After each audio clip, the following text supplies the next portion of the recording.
Hello, boys and girls, ladies and germs. This is Kevin Rose. Welcome to the Kev Tim Tim Show, otherwise known as the Random Show. Kevin Rose, I have him here. How are you, sir? Dude, you sound just like me. You said you're Kevin Rose. I'm stoked, man. We're back doing the Random Show again. And this is going to be one that I hope I can make it through. If you make it to the end without vomiting onto the screen, we will consider it at least a success. And we require, I think, some context for people listening. Got a text from you about 45 minutes ago asking if we might be able to reschedule. What are the reasons for that? Not to name any people's names, but we can talk about compounds. Okay, compounds. So you and I, we tend to, I mean, you're the one that got me into this stuff. It's really your fault.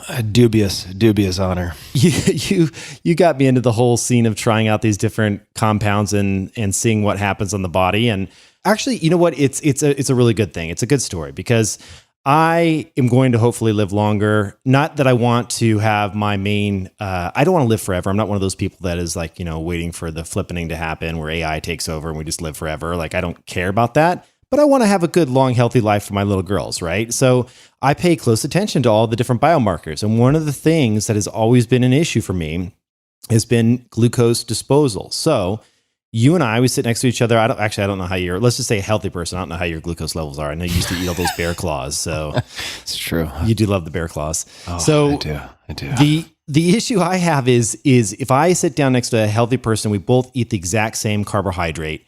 If we're wearing a continuous glucose monitor, I will spike higher and the glucose will stay elevated in my blood longer than most people. That's not good. You don't want elevated glucose levels. It's what they would call like close to a pre-diabetic. So, I just need to watch that stuff pretty carefully. Cardiovascular exercise is huge. High intensity interval training, zone 2 training, all that stuff is really helpful.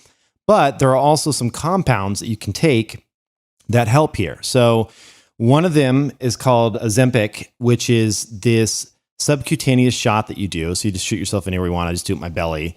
And it lowers your glucose levels. It's pretty amazing. It just works really well. And actually, some of the other benefits, it's been shown in studies to be cardioprotective. So a physician that I work with actually prescribed it to me.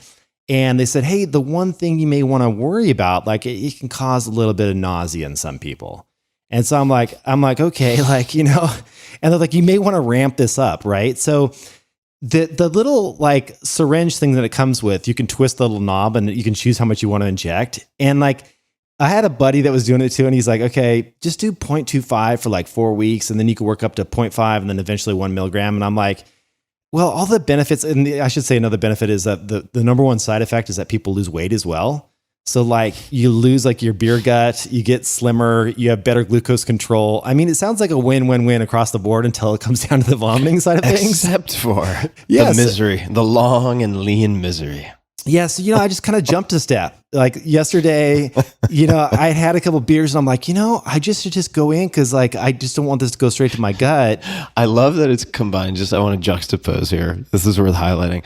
After a few beers... Well, dude, first of all, I live in Portland, Oregon, best breweries out here. It is very hard in the summertime. There's been a major heat wave here, Tim. And I better stay hydrated with that alcohol. Better stay hydrated. No, but there's all jokes aside, thankfully we got through the heat wave and it is the beers here are phenomenal.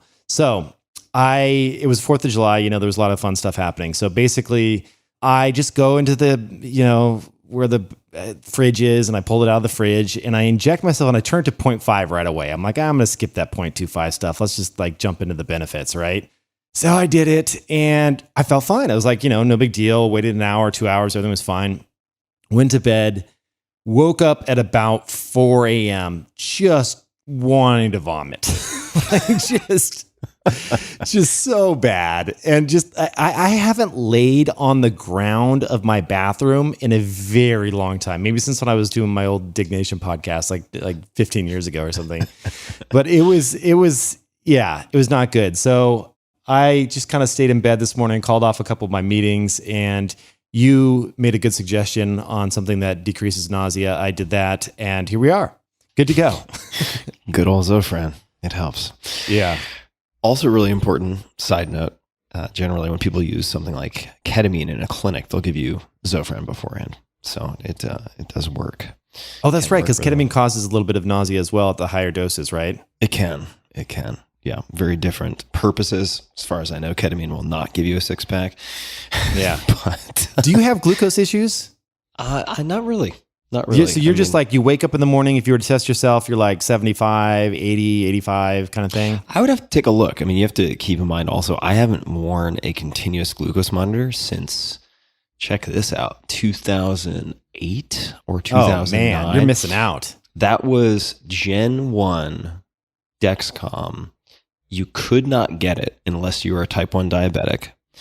And the insertion procedure was terrible.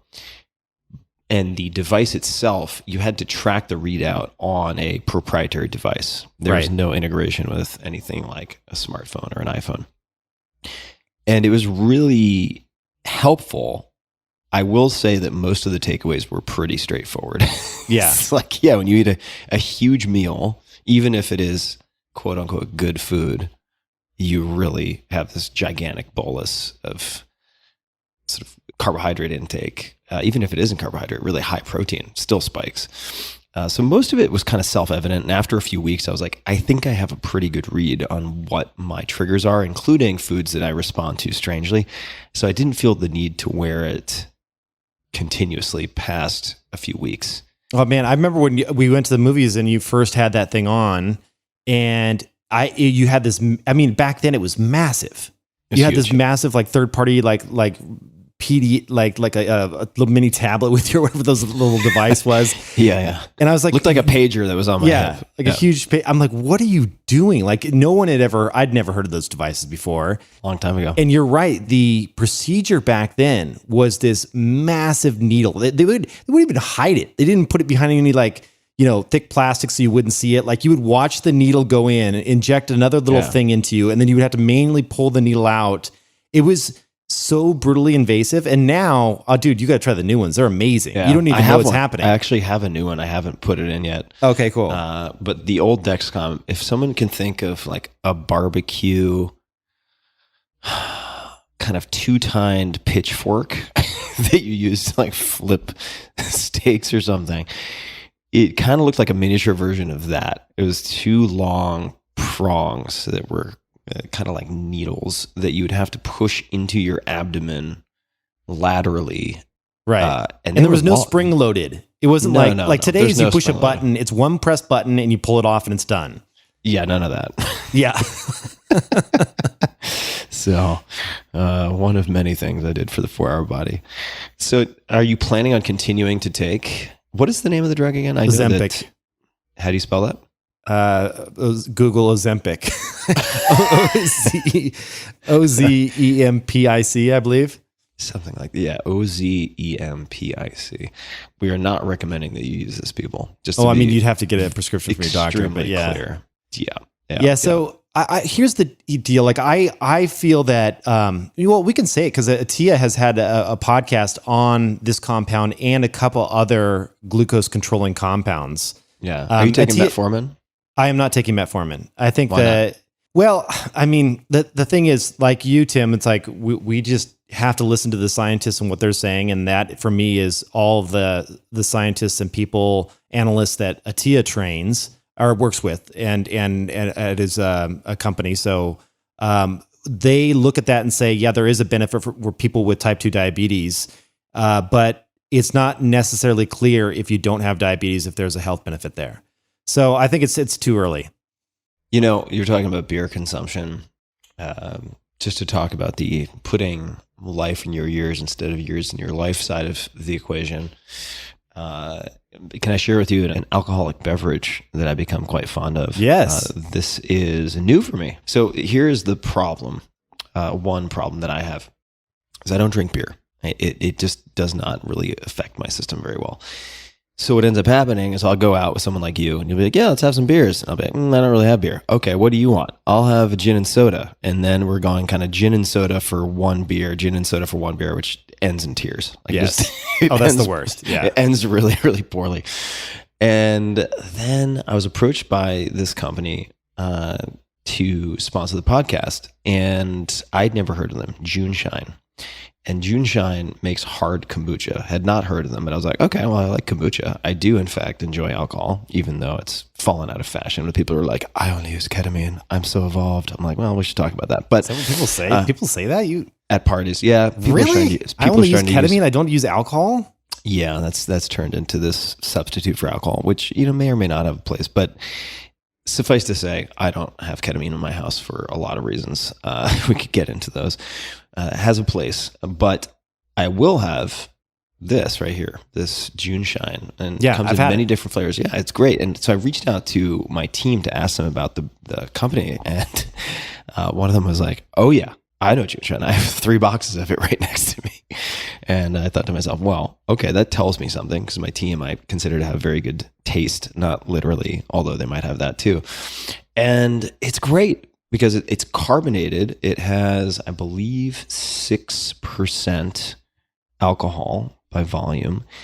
And you can get a nice buzz from one because it's highly carbonated and certainly also has alcohol. And I just don't seem to have the hangover nor the losing arms race of doing like gin and sodas per each other person's beer. It's been really nice. So this has turned into more of a recreational, light alcoholic beverage for me. I'm a huge fan. Yeah, the one thing I was curious about is how much sugar I always see these types of beverages at the store, like these hard kombuchas or the hard seltzers, all that stuff, Yeah. And I hadn't tried that White Claw before, but I tried it for the first time. Have you tried the White Claw? The White Claw. I haven't tried the White Claw. It's like the Facebook. the White Claw. I haven't. But how did you feel after that? It's not that good. I get why it's like, I don't know. I feel like when we were growing up, it was, what was the hot thing? Like the wine coolers. It's essentially kind of like a wine cooler type style drink. Wasn't yeah, Zima? Oh my gosh. That's the first alcohol I ever got drunk off of, a Zima. That's so funny. But yeah, 3.6 grams of sugar. That's not so bad. I'm looking at their site right now. Yeah. It's allowed me to socially drink alcohol without just crucifying my brain cells. And I've really enjoyed it. You want to see a bad decision? I can share a bad decision with you. Yeah. Okay. A bad decision is this mug I'm going to show you. This is a mug that I bought some time ago as a gift for my girlfriend. And as context, just so people don't lose their minds completely, my girlfriend will often text me various things like, calm down, sugar tits. She calls me sugar tits for reasons that are unclear to me, but sometimes she'll call me sugar tits. So I thought it would be very funny when I was walking through this random store and I saw some people chuckling at a mug. And so I bought this mug. I'm going to show it to you first. Can you see what this says? Yeah, it says calm your tits. It says calm your tits. And it has 2 little dots in the O and the U of your, so you can imagine that. And then, lo and behold, we end up reuniting because we were traveling separately. And in between the time that I bought this and had like put it aside for her in a place where I knew she would find it, the day before we were to meet up, we got into this huge fight. And so then the next day, I somewhat forget about this gift. And she thought you put that out there? Well, I did put it up there, but it was 2 weeks earlier. No, I know. When everything was groovy. And so then she pulled it out and she's like, calm your tits. Thank you, babe. And I was like, uh-oh, I'm in trouble.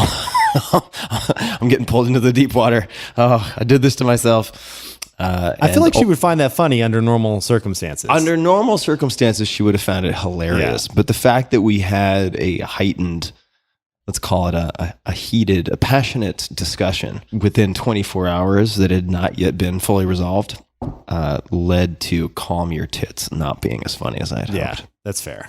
So, good decision, bad decision. What else do we have on the roster? Oh man, lots of stuff to talk about. We got a lot. Yeah, I mean, one of the things we did put out a little tweet asking for people's questions, lots of questions around blockchain and NFTs, all that crazy stuff. We can save that for later. We can go and stay on the health front. You want to do that, or do you want to go into some of the blockchain stuff? Up to you.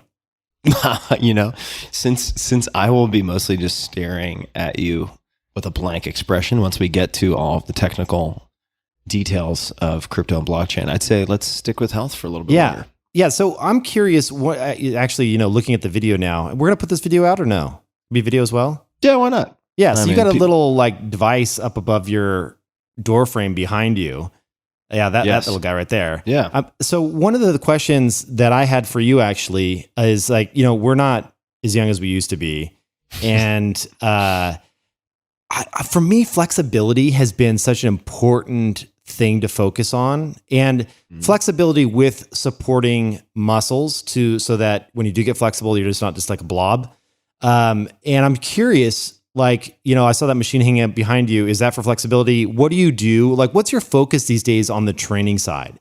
Are you, as you're getting older, are you incorporating more around like the, not longevity, but more around just less mass and more just, practical, like old people stretching? Like, what are you doing?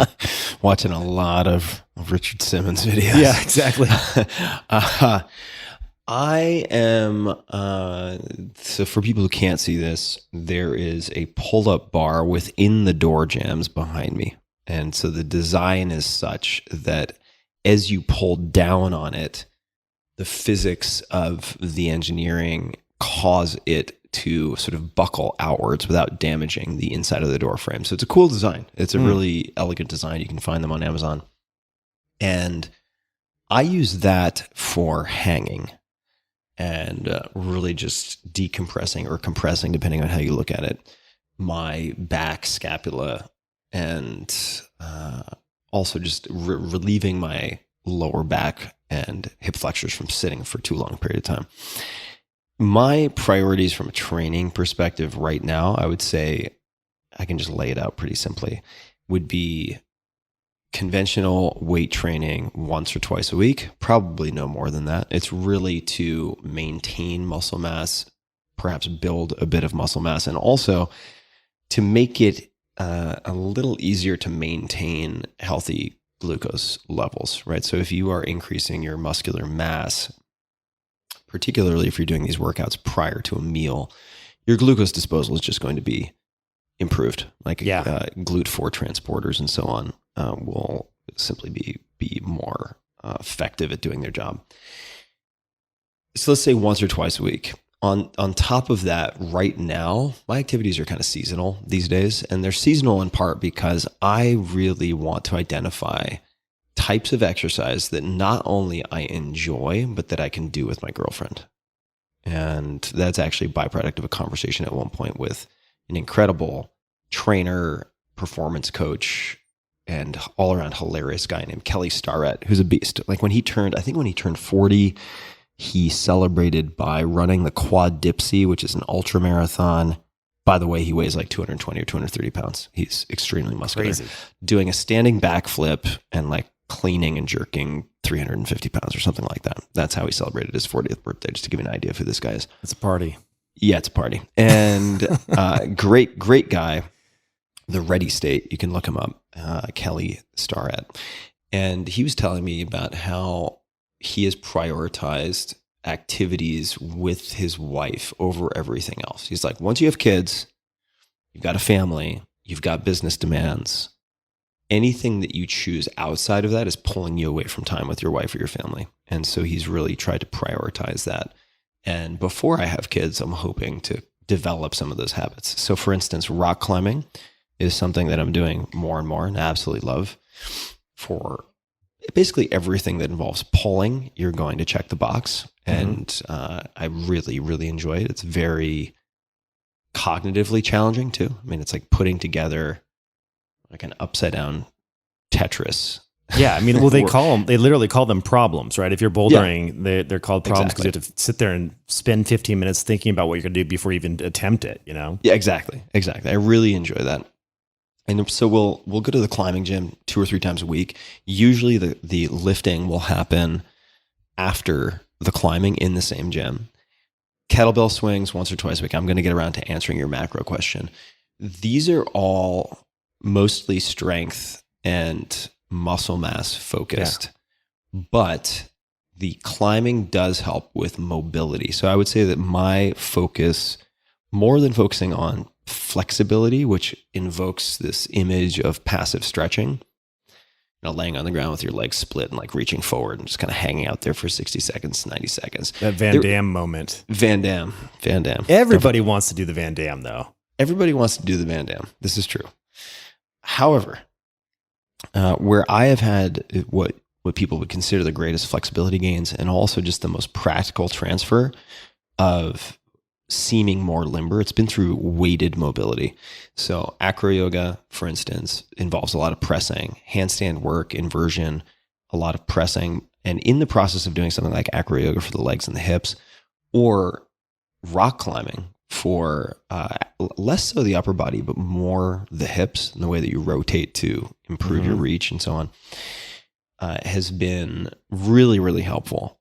There's something called Jefferson curls that you can do, and you must do very safely. I describe how to do it via someone named Coach Summer, who is the former men's national team coach, how to do something called a Jefferson curl, which is effectively a slow, rounded back, stiff leg deadlift. And you're using very light weights, but you kind of roll down almost as you would do in a yoga class, vertebra by vertebra.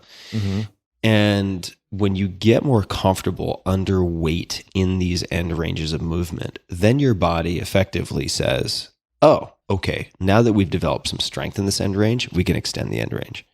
Interesting. So it opens up naturally a little bit once you've had the supporting structure there.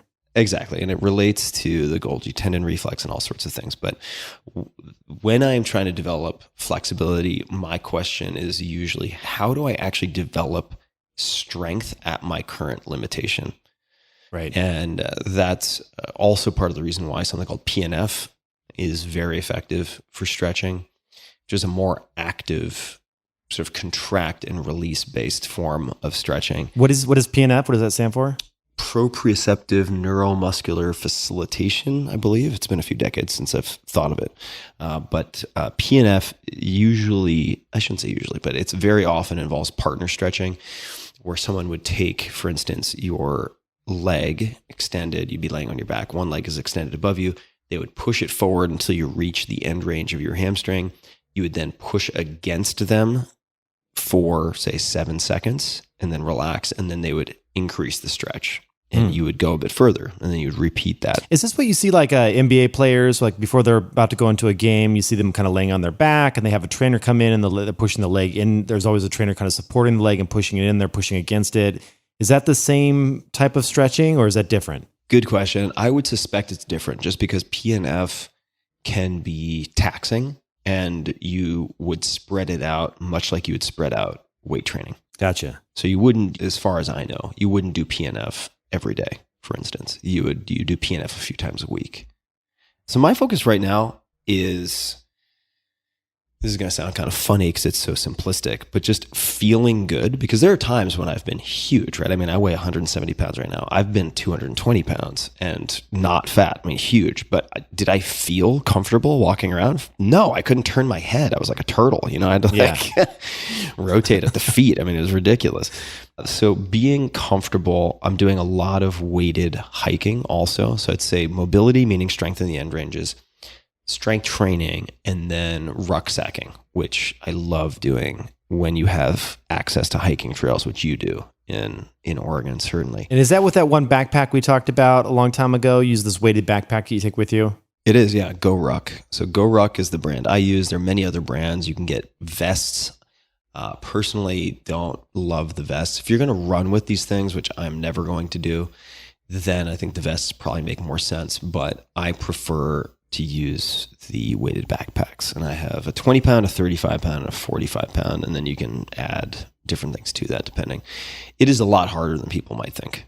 And what you don't want to do is what I did in San Francisco the very first time I got a weighted vest. And I was like, well, at the time I was really big. I was like, I can squat X number of pounds for Y number of reps. No problem. I'm just going to put on a 60 pound weight vest. And then I very, very stupidly just started walking with no plan. Right. I was just like, well, I'll just walk. And then when I start getting tired, I'll turn around. And I kept walking. And I got to the point where it hurt so much that I had to take it off. And I was like, well, how do I get this home? I was like 2 miles away, So I had to leave the weight vest like on a sidewalk. Yeah. And then I was like, if anybody steals this, they deserve it. Like they can, if somebody's going to steal a 60-pound weight vest, like good for them, because clearly they have more endurance than I do.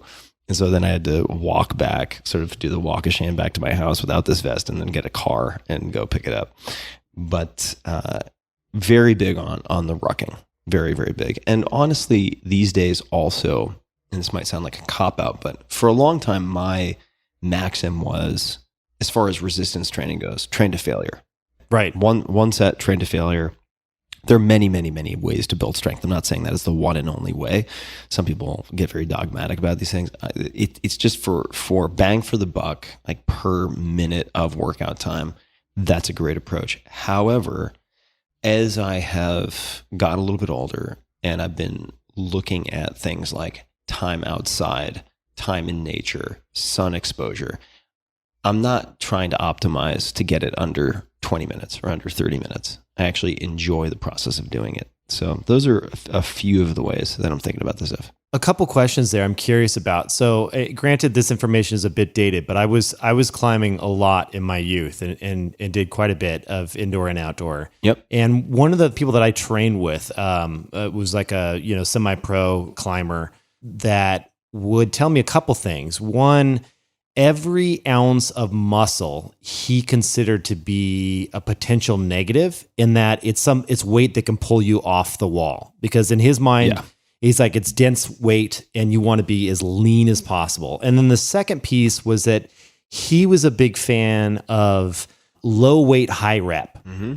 So just, the guy could do 100 pull-ups in a row. It was just like insane, right? I'm curious. Was it the pup? Yeah, it's Molly going crazy. She doesn't like the idea of 100 pull-ups, apparently. I'm curious though, what is your style? Like if you're not going for mass and you're going for lean strength, it's not about gaining, you're not eating really high protein then, or what are you doing there? Well, there are also many, many, many, many different ways to train, and I don't think I have particular insight when it comes to climbing. Although I have asked around, I've taken lessons and have thought about it. But the short answer is I'm doing some high rep work, like the kettlebell swings are generally going to be higher repetition. And I'm using a 53 pound and then maybe a 72 pound kettlebell doing 2 and 1-handed swings. You get a lot out of that exercise. Then when I'm doing other types of exercises like inversion training, where I'm doing handstand work, where I'm really developing actually a lot of finger strength and shoulder extension, kind of bringing your shoulders to your ears if your hands were extended over your head, for instance, as well as some of the training for bouldering specifically, it's super short duration. Mm-hmm. So you could view that almost as you would view powerlifting.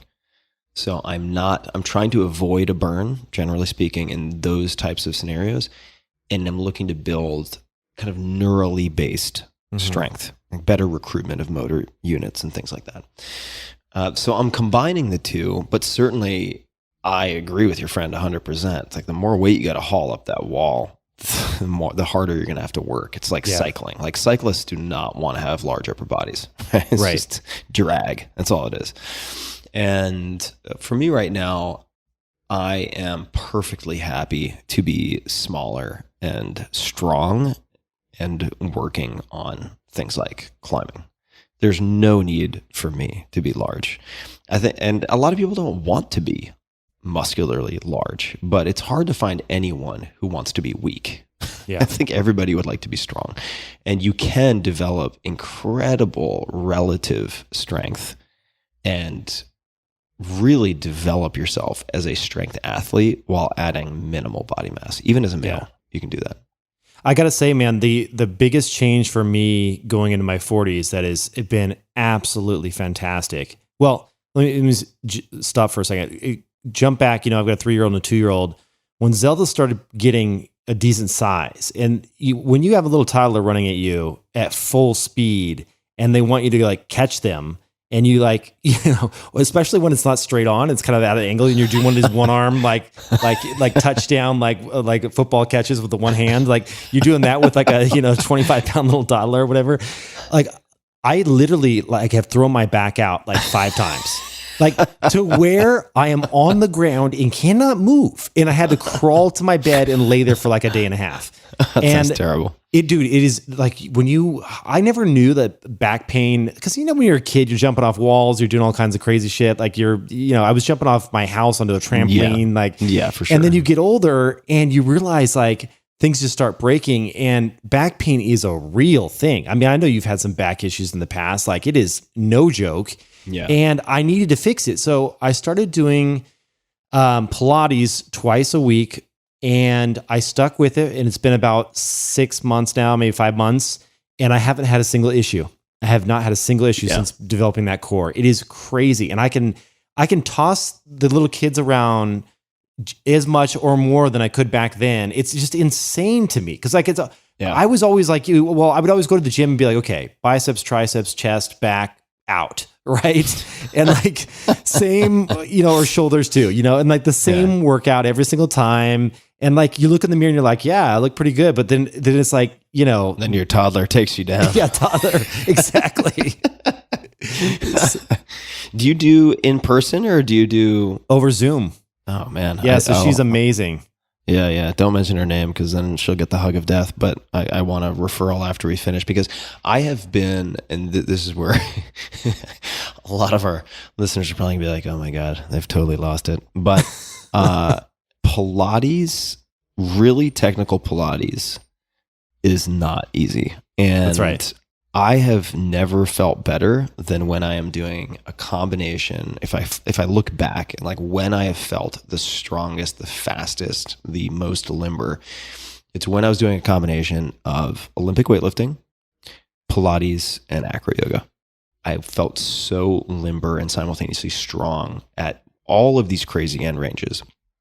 And the Pilates with a really technical trainer is incredibly, incredibly beneficial. And there's a lot of carryover in the same way that gymnastic strength training, a la Coach Summer, SOMMER, has a lot of carryover. So despite the connotations that people might have associated with that word Pilates, and there's a lot of ridiculous stuff also, it's done technically, it is really hard. I'll give you an example. I remember last summer, I was doing Pilates over Zoom, and a friend of mine was visiting who is a former international level competitor in kickboxing. I mean, he went to the world championships multiple times and was also a high level athlete in a number of other sports. Like he's a fit guy, had decades of competition.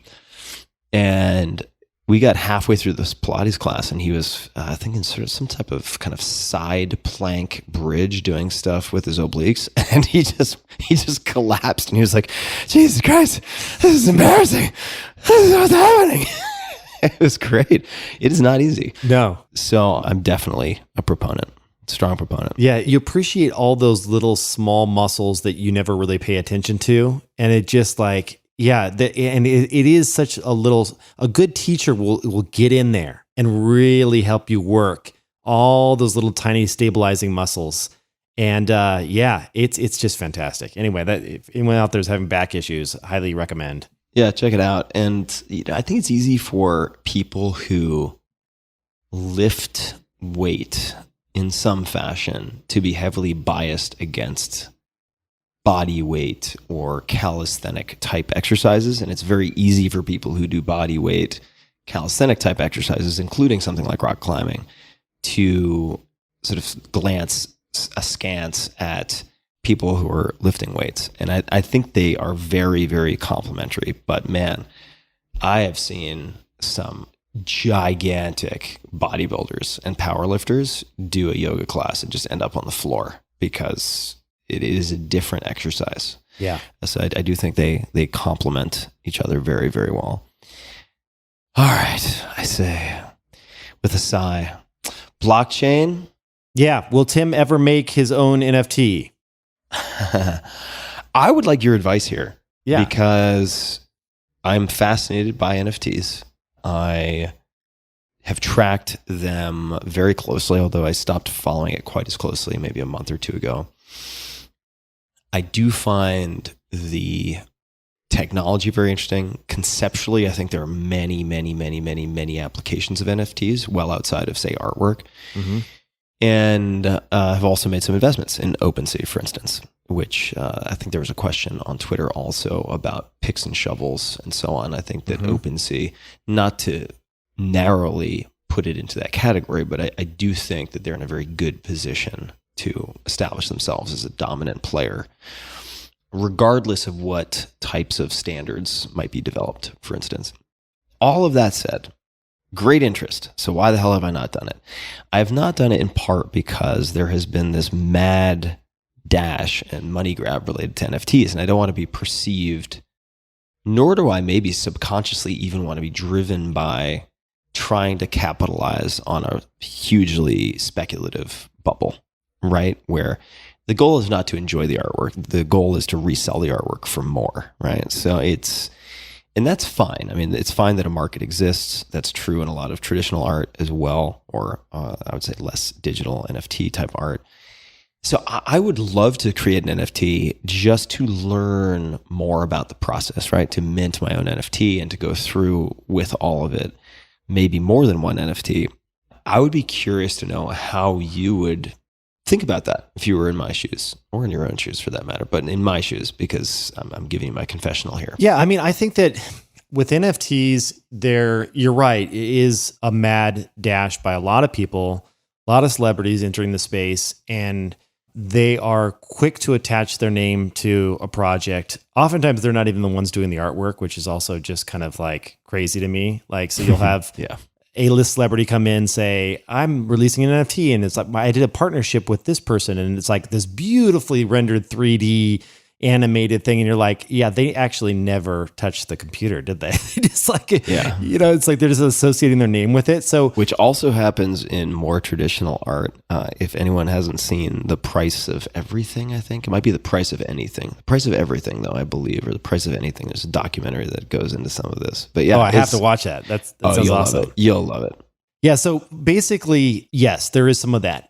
Also, but at the same time, though, you have some really legitimate kind of emerging artists that are using NFTs as this new medium. And I have collector friends that are not treating it like, let's just grab and flip, but they're going to be holding on it for many, many decades. So there's a combination of both that are happening. For someone in your position, you're right. There's the risk that you run is that you launch the Tim NFT and it's like, oh great, Tim's making, $500,000 off selling this NFT or whatever it ends up going for. He just did it for the money grab, right?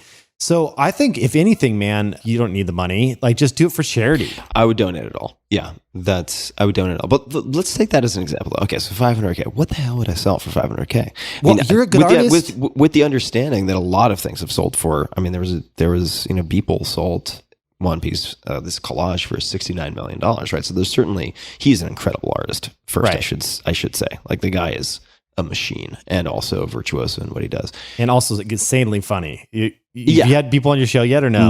No, I haven't. The guy is just a riot. He's amazing. Yeah, and good for him, because people can look up his story, but I mean, created every day for 5,000 days straight, something like that. Clearly not doing it for the money when he got started. Yeah, I could not be happier that people like him are doing well in this environment. So yes, I have some graphic art ability. I could do something that was graphically inclined. You basically have a few different avenues to explore. One, I love putting it underneath the charity, 100% proceeds go to charity. Fantastic. Boom. You check that box. No one's going to complain. The second thing is, what do? Do you take existing media that you have? So maybe it's a portion of one of your episodes. Maybe it's something that you said one time that has resonated with a lot of people that is, you want to kind of memorialize in an audio clip with a cover art of your podcast, or you can do anything you want there. Talk, episode 1. Yeah, exactly. I better get some royalties on that, bitch. I interviewed you. So yeah, definitely split the royalties with whoever else is on the show. No, but the other thing is like you are an artist. Like I've seen some of your stuff. You can do some amazing things, or you could get super artsy. You can like mash a body part on a piece of paper and scan it in. And, like, you could do something like that. You know, you have hardcore fans. I could get all Art Basel. Yeah, yeah, exactly. Tape a banana on a wall, smash a body part against it, sell it for a few mil. There you go. Oh man. Yeah, I mean, a lot of people don't know this probably, but I wanted to be a comic book penciler for probably 10 years. So I spent a lot of time looking at graphic art, was an illustrator for a period of time. So I suppose I could do that. Listen, I love Gary Vee. I love him. He's a good friend of ours. You've seen his art out there. You know, he's put out some NFTs. Like, dude, I've seen your art too. I would say that you have the skills to put out your own NFTs. Like, if Gary can do it, you can do it, brother. Like, seriously. Yeah. And I'm grateful to people who are experimenting and pioneering and trying all these various things in the space, because not everything is going to work. Certain things will work. And, you know, I feel like also it's really, really hard to perhaps look at it through this lens. But with NFTs, like, yes, there are going to be some amazing things. There's also going to be a lot of noise, but it's kind of like tech companies in 99 or 2000. It's like, yes, someone could say all of those companies were garbage, but you know, amidst all the noise, you had like the Googles and the Amazons. Right? That's right. And I don't know if it was in 99, 2000 or shortly thereafter, but it was in the same window. And those are like world changers, right? Those are history changers in a lot of ways. Yeah, I mean, the thing is, it's just a new canvas type, you know? Like I don't see it as like, there's a shit ton of like, how many craft fairs have you been to? Where you go down and it's like, oh, the Sunday craft fair. And you go and you're like, oh my God, there's like people are painting on canvas. You're like, I would never buy that, right? Yeah. So it's just, that's happening in the world of NFTs, right? Anyone with Photoshop and the export and save his ping file can create an NFT, you know? So totally. Anyone and everyone can participate. And I think that's a good thing. And there will be some amazing kind of cream that rises to the top. And that is, you know, we're already starting to see it. There's a handful of names out there that are, you know, NFT kind of native that are starting to gain a lot of momentum and serious collectors and followings. And, you know, I could like X Copy is a great example of an artist that puts out these just crazy, almost seizure inducing flashing NFTs. No, they're insane, but has been doing it since day one. And now some of his one-of-ones are selling for over $1 million on Christie's, and they're going on some of the major auction houses. And there's a handful of those folks that are doing some really unique things in this space. So it's not all crap, I guess, is what I'm trying. I think Art Blocks too is another one to check out on the generative side. They're kind of like, to answer your question about how do you sift through all the crap? I don't know if you had that question, but I will answer it. Thanks I'll let you create my questions for me. Exactly. Essentially, Art Blocks, they have this editorial kind of board of other artists that then kind of vote in who gets accepted and put on the platform. And so the curated side are only the people that meet that bar. And I think we're going to see more of that. There's a lot of that in the curated marketplaces. Right, exactly. There's a lot of that. What is the story with the artwork on your Twitter? Your Twitter. Oh, my Twitter? Whew, man, that June shine's going to my head. Are you drinking right now? Are you really drinking, or were you just? I thought you were just holding up the can. No. I just sculled one. Yeah. No, I'm good. That's amazing. What is this artwork on your Twitter So profile? what you're seeing right there is looks like a bunch of pills. Yeah, that's a squiggly. So this is crazy. Essentially, well, it's funny we were talking about art blocks. So that piece of art right there is the very first project to launch on Art Blocks, and it is this little squiggly, and it looks very simple, like a little tiny snake, a multicolored snake. And essentially, what Art Blocks is it's a generative art platform. So yeah, you should define what generative is. Yeah, let's define that. So basically, if you think about traditional art, it's always an artist, they sit down, they do something, they mint it, they paint it on canvas, whatever it may be, and the artwork is, you know, quote unquote done. And then that is then sold. Generative art is essentially a artist that comes in and says, I'm going to write an algorithm that is a piece of math that will define the basic parameters of a piece of art. but I'm going to introduce some randomness to it.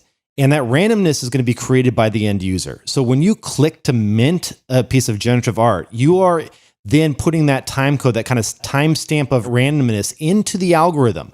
And then the algorithm spits out your unique piece of art. So you have no idea what you're going to get until it actually arrives in your wallet. And so what you're seeing there, that little squiggly, is something that I minted. I didn't know what it was going to be. And some of them have more rare attributes than others, different colors, different thicknesses, like all these, and people collect them because they love the kind of luck of the draw and what you're going to get. And they love the output because sometimes the output is even more interesting than what the original artist could have ever, contemplated when writing that initial algorithm. So it's just I think it is a really interesting new form of art that can be captured and held by the blockchain, because generative art has been around for a long time. People have been doing computer generative art, and they would always you could go to showrooms and they would have computer screens or monitors up showing off this stuff. And it was always a computer science-y kind of thing over the last 20 years. But there was never a way to capture that and save it. I mean, you could save it as a file, but then, blockchain actually provided a way to say, okay, the output is now captured and saved in the blockchain. It is a unique asset that can then be transferred and traded. So it's actually essentially a new form of art. We can give you title. Right. We can give you title to this unique digital asset. Exactly. So this is kind of a new form that is only possible or enabled by the blockchain, which I think is really fun, And so that's why it's gaining a lot of traction. I'll give you a sense of how quickly this market is growing. So Art Blocks 2 months ago did around 2 million in secondary sales of all of their works of art. This month, last month, because we're just getting into July now. Last month, they did over 9 million in secondary sales. Wow. And so it's really taking off. So I think it's third. It's NBA Top Shots, CryptoPunks, and then I think Art Blocks is the third platform. They jump around, but it's right around there. Say that one more time. NBA Top Shots, like the NBA collectibles. Yep. That's number one.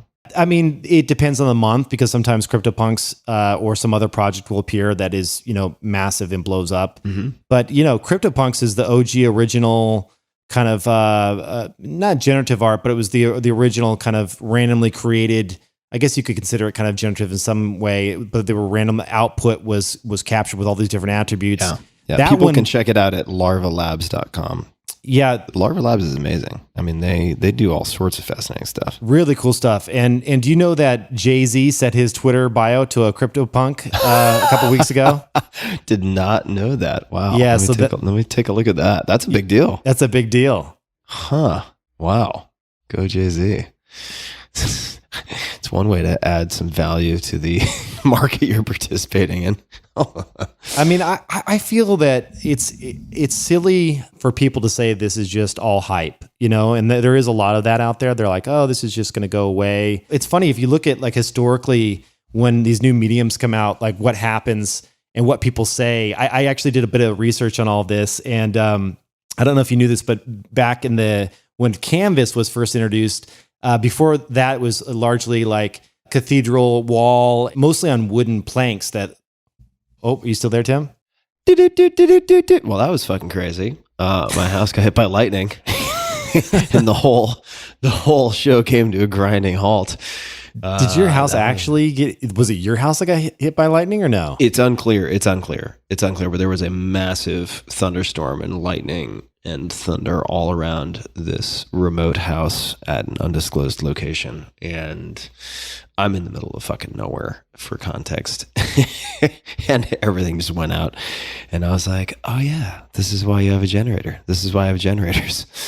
In places like Austin, where I was the only house on my street with power during the snowpocalypse. It's just it's incredible. We'll come back to Jay-Z and the CryptoPunks in a second, but it's just incredible how fragile the infrastructure around us actually is. Yeah. I mean, I had the same thing. I lost power for 7 days in Portland during this last winter storm. We had an ice storm and it took everything out. Yeah, it's wild. It's wild. And, I do worry about or think a good amount about attacks on the power grid, cyber attacks on the power grid. And there's actually a book that I highly suggest people check out called Lights Out, subtitle A Cyber Attack, A Nation Unprepared, Surviving the Aftermath by Ted Koppel. and it will scare the shit out of you. Dude, I feel like these types of things just make one more paranoid, you know? Well, you've heard the expression, just because you're paranoid doesn't mean they're not out to get you.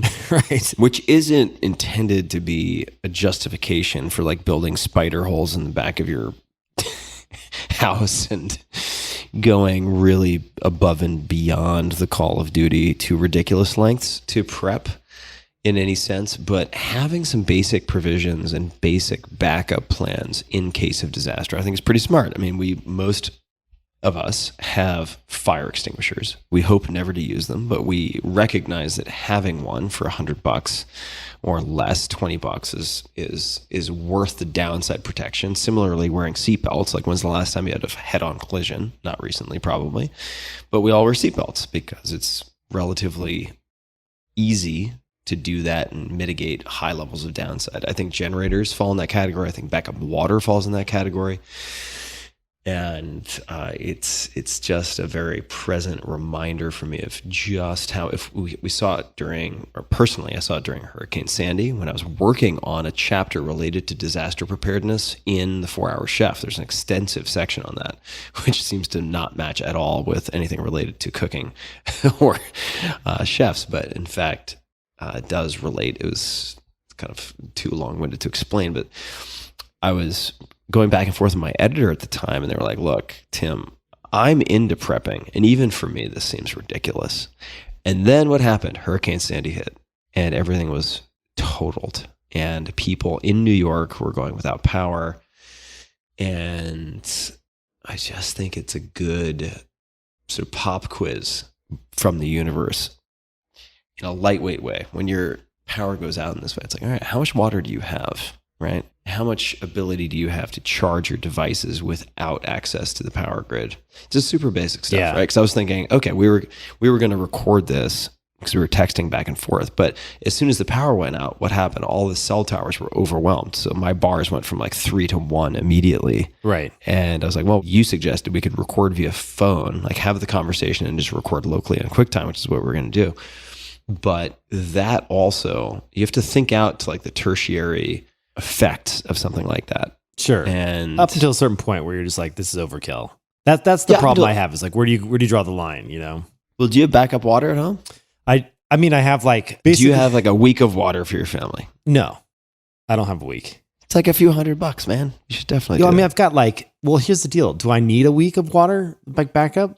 Like I've got... Well, I'll give you an example. So in Austin, Texas, there have been multiple boil warnings where there are high levels of rain, some type of flooding. The municipal water treatment facilities become overwhelmed and they issue a boil warning. So you can drink the water as long as you boil it.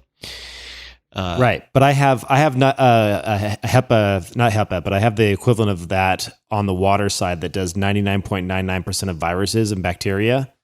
So I have like the crazy over the top, like water sanitation, like coming in to the house. So you can just like take your kids' diapers and recycle. It doesn't matter. Yeah, you're just drinking water. Exactly. I just pee into the thing. It just works.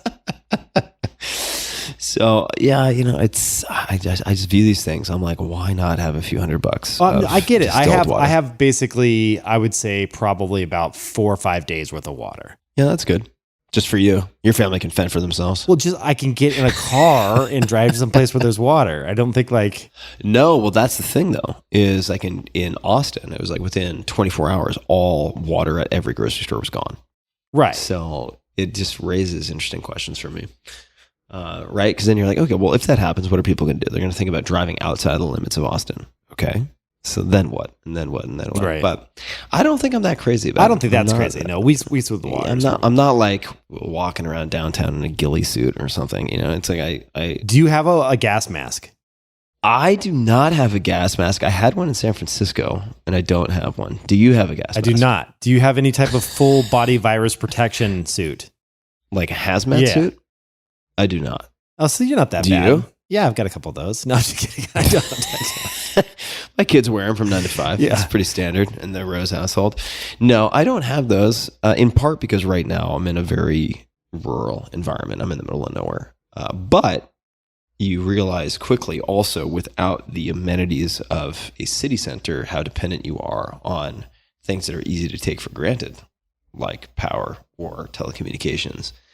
And if a tree goes down and lands on the lines, like you're just out of luck until it gets fixed. Yeah, I'm on the wait list for one of those Tesla Powerwalls. So I think those are cool. They're all back ordered. Exactly.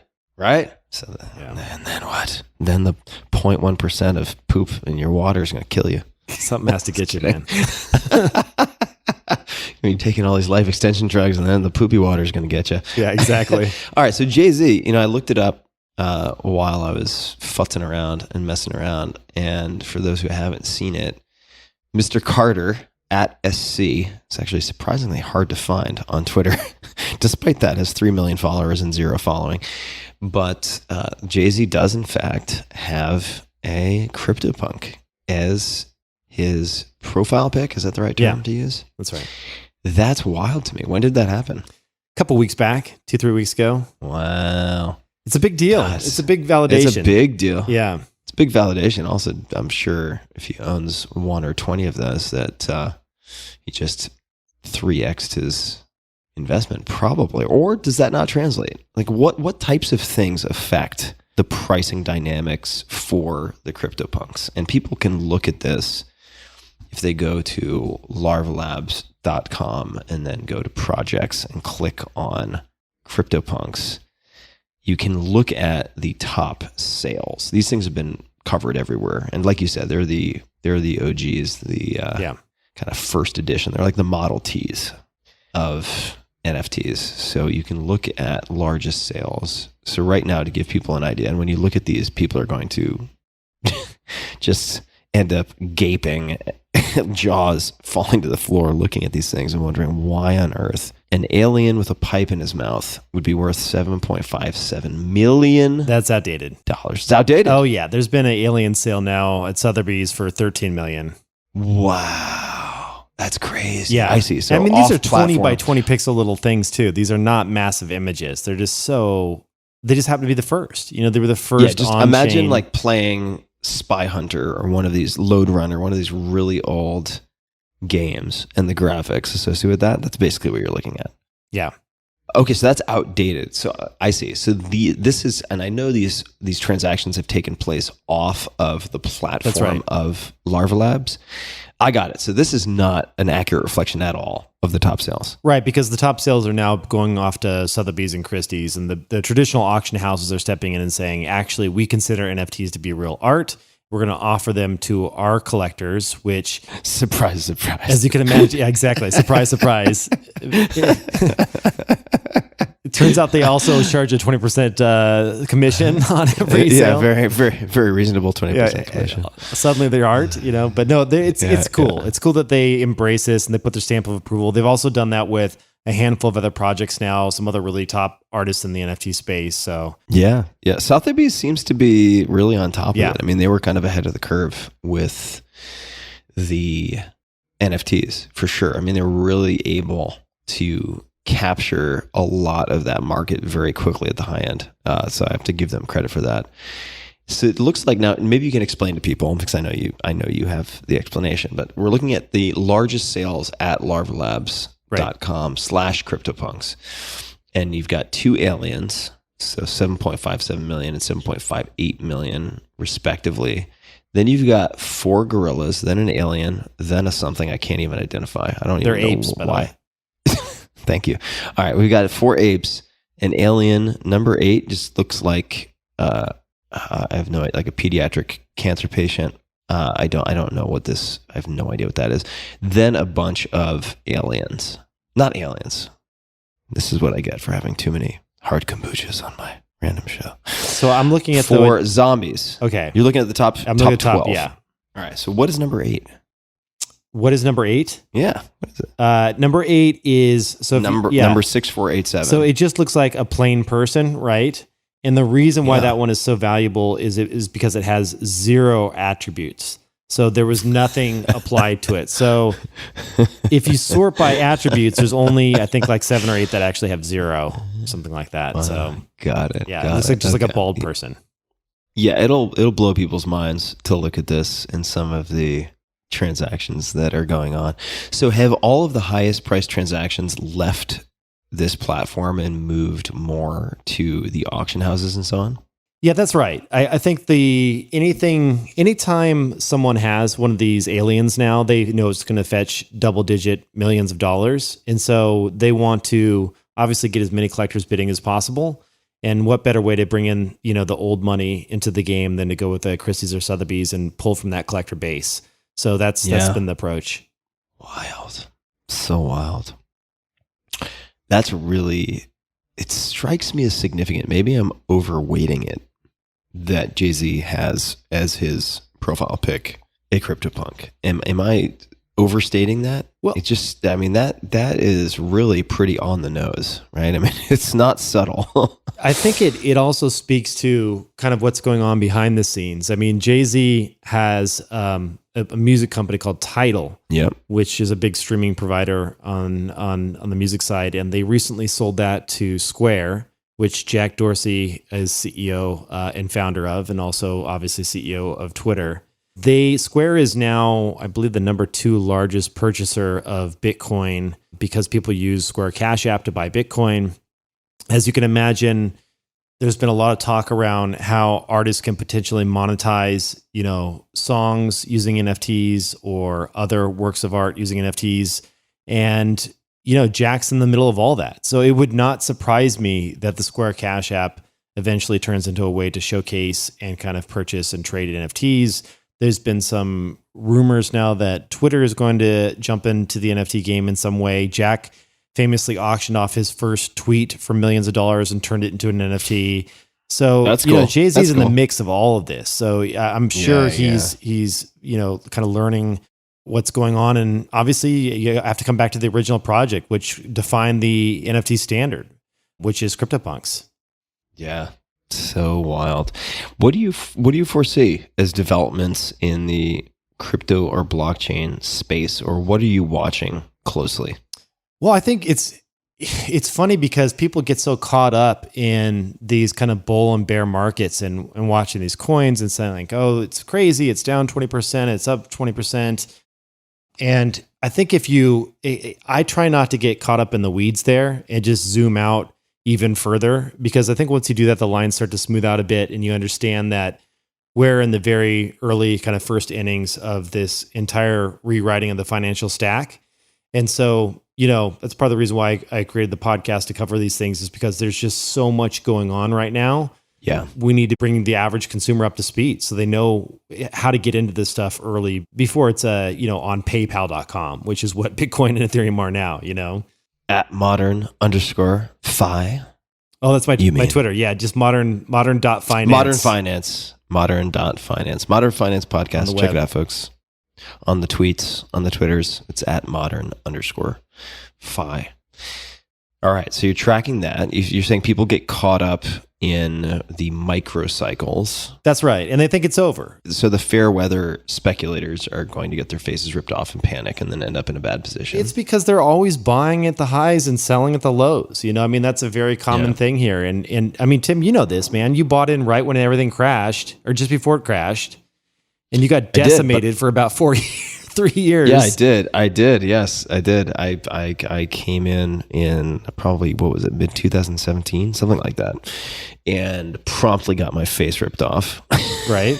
But you were smart. You didn't do anything. You just sat there. I was just like, there isn't a compelling, based on the thesis that I had, which is a fancy way of saying what I hoped would happen in the future based on a couple of assumptions, there was no real reason to sell, right? It was, there were these really jagged, acute, short-term moves.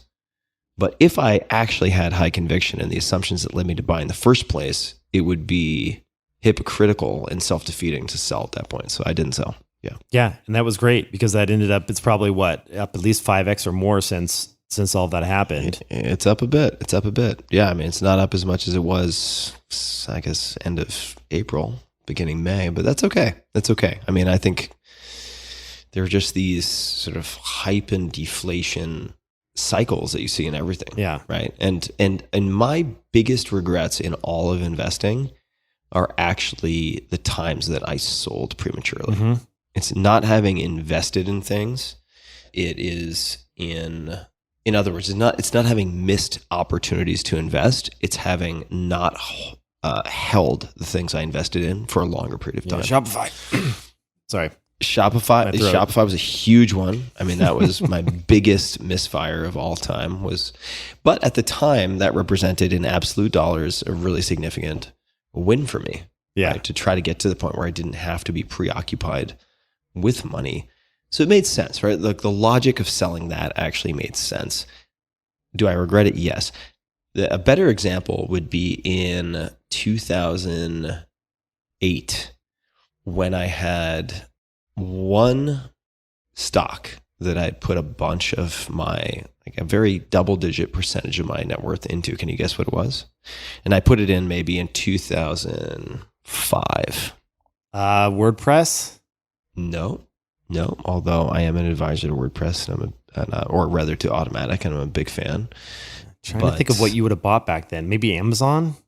Yeah, I bought Amazon in like 2005 or something like that. Maybe a little bit later. I'm taking a look right now. So wait, you regret that? No, you don't regret that. Obviously, that's been. I regret selling. Oh, you sold it 3 years later. I sold it when the subprime crisis landed and everything was just going through the floor. Mm-hmm. And boy, oh boy, that was a mistake. Should have held on to it.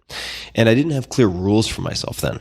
Right. It was, I had rules for buying, but not rules for holding or selling. Mm-hmm. And I think people, at least I have gotten myself into a lot of trouble by having rules for buying, which I sort of intuitively have a pretty good feeling for. I think you have an even better feeling for it, honestly. You're just, that's absolutely one of your mutant powers. But then how long to hold, when to sell, having rules for that in advance is something that I have historically not been as good at. And that has been a big problem. Certainly with Amazon as sort of the textbook example of that, selling 2008 on a panic. And now it's, who knows, 5 or 10x. I have no idea. Yeah. Oops. But yes. All right. So coming back to blockchain or crypto, I mean, there's sort of like the latter is sort of contained within the former. What else are you paying close attention to? So of course you're observing the sort of mass behavior, right? And misbehavior. What else are you watching? Yeah, I mean, we do a lot of crypto investing at True Ventures, where I'm a partner over there. At True Ventures. Yeah, so we've probably deployed, I'd say, 50 million or so far this year in crypto-related deals. So that's a pretty decent chunk of our fund. So it's something that we track very closely. And I would say the problem for the average consumer is that there's just a lot of garbage in there. There's just a lot of crap. Yeah. So I would say that unless you're educated and you are really deep in the space and you're listening to all the podcasts and you're, reading all the different CoinDesk every morning, and if you're at that level, then you can probably go out there and say, if you feel like it, you can go out and say, I believe I see where the momentum is taking things. And so that's kind of what I do as a profession. Now, I don't recommend that people do that, with their everyday just random pick of a Dogecoin, because like all of the, there's a lot of hype around these different, meme coins that are appearing, and those come down crashing as fast as they go up. So we have a problem similar to NFTs where anyone can spin up a new coin with just a few modifications to some of the open source software that's out there, make a meme around it, pump it, and then dump it, and people get burned. Kev coin. Yeah, Tim. The K. Yeah, we could do Tim tokens. Tim tokens and Kev coin. I mean, we could literally, within an hour, we could launch a new Tim token, and it would be live. And then we could put some liquidity on Uniswap. We could get it trading. We get people. I mean, that happens every single day. Yeah. So it's really frustrating. And, but it is what it is. It's an unregulated market. There's a lot of stuff going on. It's super exciting. There's a lot of innovation happening, a lot of really high quality projects, but a lot of crap to, it's buyer beware. So you just have to be careful on how you evaluate these different opportunities, and definitely do not buy into the memes that are out there. Like, it's just that those are silly. And, I'm not saying that one of them isn't going to eventually, because there's this like fine line between community support and that turns into something real and a meme, right? And something that's being used to kind of pump and dump. And so would you consider Dogecoin a meme coin? It started off as a meme coin, and I think that there are attributes of it that I really like. Before the big EM started tweeting about. Yeah, exactly. The Doge. Elon started pumping up the Doge. Well, here's the deal with Doge. Like, even I knew the founder really well. I had him on my podcast 7 years ago or whatever it was.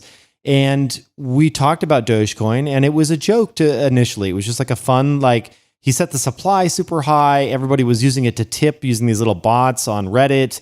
And, I had literally millions and millions and millions of Dogecoin because they were worthless. And I was tipping out, 10,000 at a time here, 5,000 over here. Like, it was just like, we all did it. It was just fun, right? Yeah. And it was just kind of like a way, like a tip of the hat to someone. Like, Monopoly money. Yeah, it was exactly. Monopoly money. Monopoly money. So that has now evolved into, it had a really strong community back then. It died down for a few years, and then the community came back, and then Elon jumped on top of it. But it's still lacking a few things, like the underlying developers that are working on it. Now, this could be changing, and I've heard that they're seriously considering refactoring the code base, but it was just a dead project that had minor bug fixes applied to it. So there was no real, outside of it being a quote unquote meme coin and being hilarious and watching it go up in price, the technology stack that it was written on wasn't being it was being maintained just so that it didn't break. There was no innovation happening there. And so that is not the future of currency. The future, like, currency that is going to really be a real true utility has to have an active development community behind it, supporting it and evolving it over time. And so that is happening on a handful of other projects, not so much on Doge, but there is so much interest in Doge now, and it is being listed on a bunch of the major exchanges again. I could see, it wouldn't be crazy if you said, hey, Kevin, guess what? 5 years from now, they now have 5,000 active developers doing all these really funky, weird things on Doge. I'd be like, well, that makes sense because it had the community drive a lot of that, But they're the outside of Doge, they call them like the doggy coins.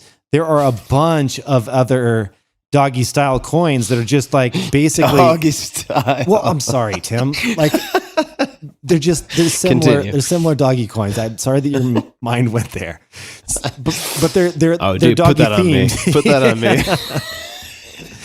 They're doggy themed coins that are just like literally just out there to get people excited. The prices go up, the whales sell, and it ends in tears. And then ends in tears. Yeah. So, all right. So Dogecoin, that's not a primary position in the True Ventures portfolio. No, it is not. Yeah. Okay. How do you, well, actually a number of questions. So since we invoked the name of the great Elon, you spent some time with Elon. I have really not, but there are those who attribute the recent correction / crash to various tweets associated with Elon, including one related to the environmental costs of Bitcoin. Some think that is overstated. Some think that is just. Some think it's understated. A lot of controversy around it. Then there are those who would say, Elon is a small, perhaps contributing factor, but really it's just a overall macro run from risk assets. So even though people attribute the correction, or some people do, to that type of comms from Elon, it's not really accurate, and that it's really a macro trend that happened to coincide at the same time. What are your thoughts? Do you have any thoughts on any of that? Well, Elon certainly carries a lot of weight, or I think people more recently, even though he's tweeted a few times about cryptocurrencies since all of this went down, and it didn't seem to really impact prices as much as it did back when he first started doing it. So I would say he probably has a little bit less sway, and people really got pissed off when he did this. I think that, listen, we had a massive run up over the last, 6 months. So to see a sell off or correction like that just totally makes sense to me. I don't know that I'd pin it all on Elon. I think that certainly his comments and pulling it out of, Tesla from accepting Bitcoin, and, it certainly sparked something that everyone was already thinking behind the scenes. And that's true. Bitcoin is a very dirty currency. I would say that I have read reports and I have talked to folks that are in the camp of, they will point out that the mining operations have really led to a lot of renewable energy. So a lot of these Bitcoin mines around the world are placed in places where renewable energy is there and in place and operating because it is the cheapest form of energy. Now, granted, there are other places where it's running purely off of coal.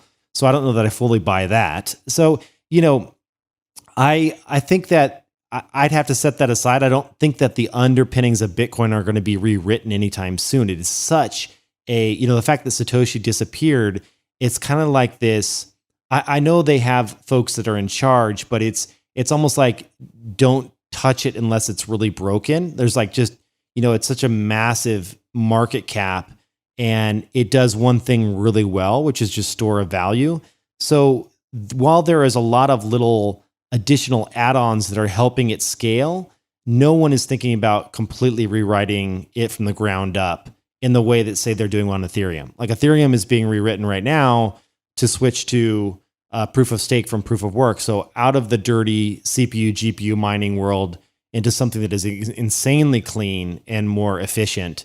And that upgrade will take place sometime in the next year or so. So there are other cryptocurrencies that certainly realize that this is an issue and they want to get away from the useless. You're also, in some sense, when you do these proof of work operations that require a lot of CPU and GPU and are very power intensive, that is how the security of the network is maintained. So they are useful in that sense, but I just think we have better, cleaner tech now that we can apply to the same problem.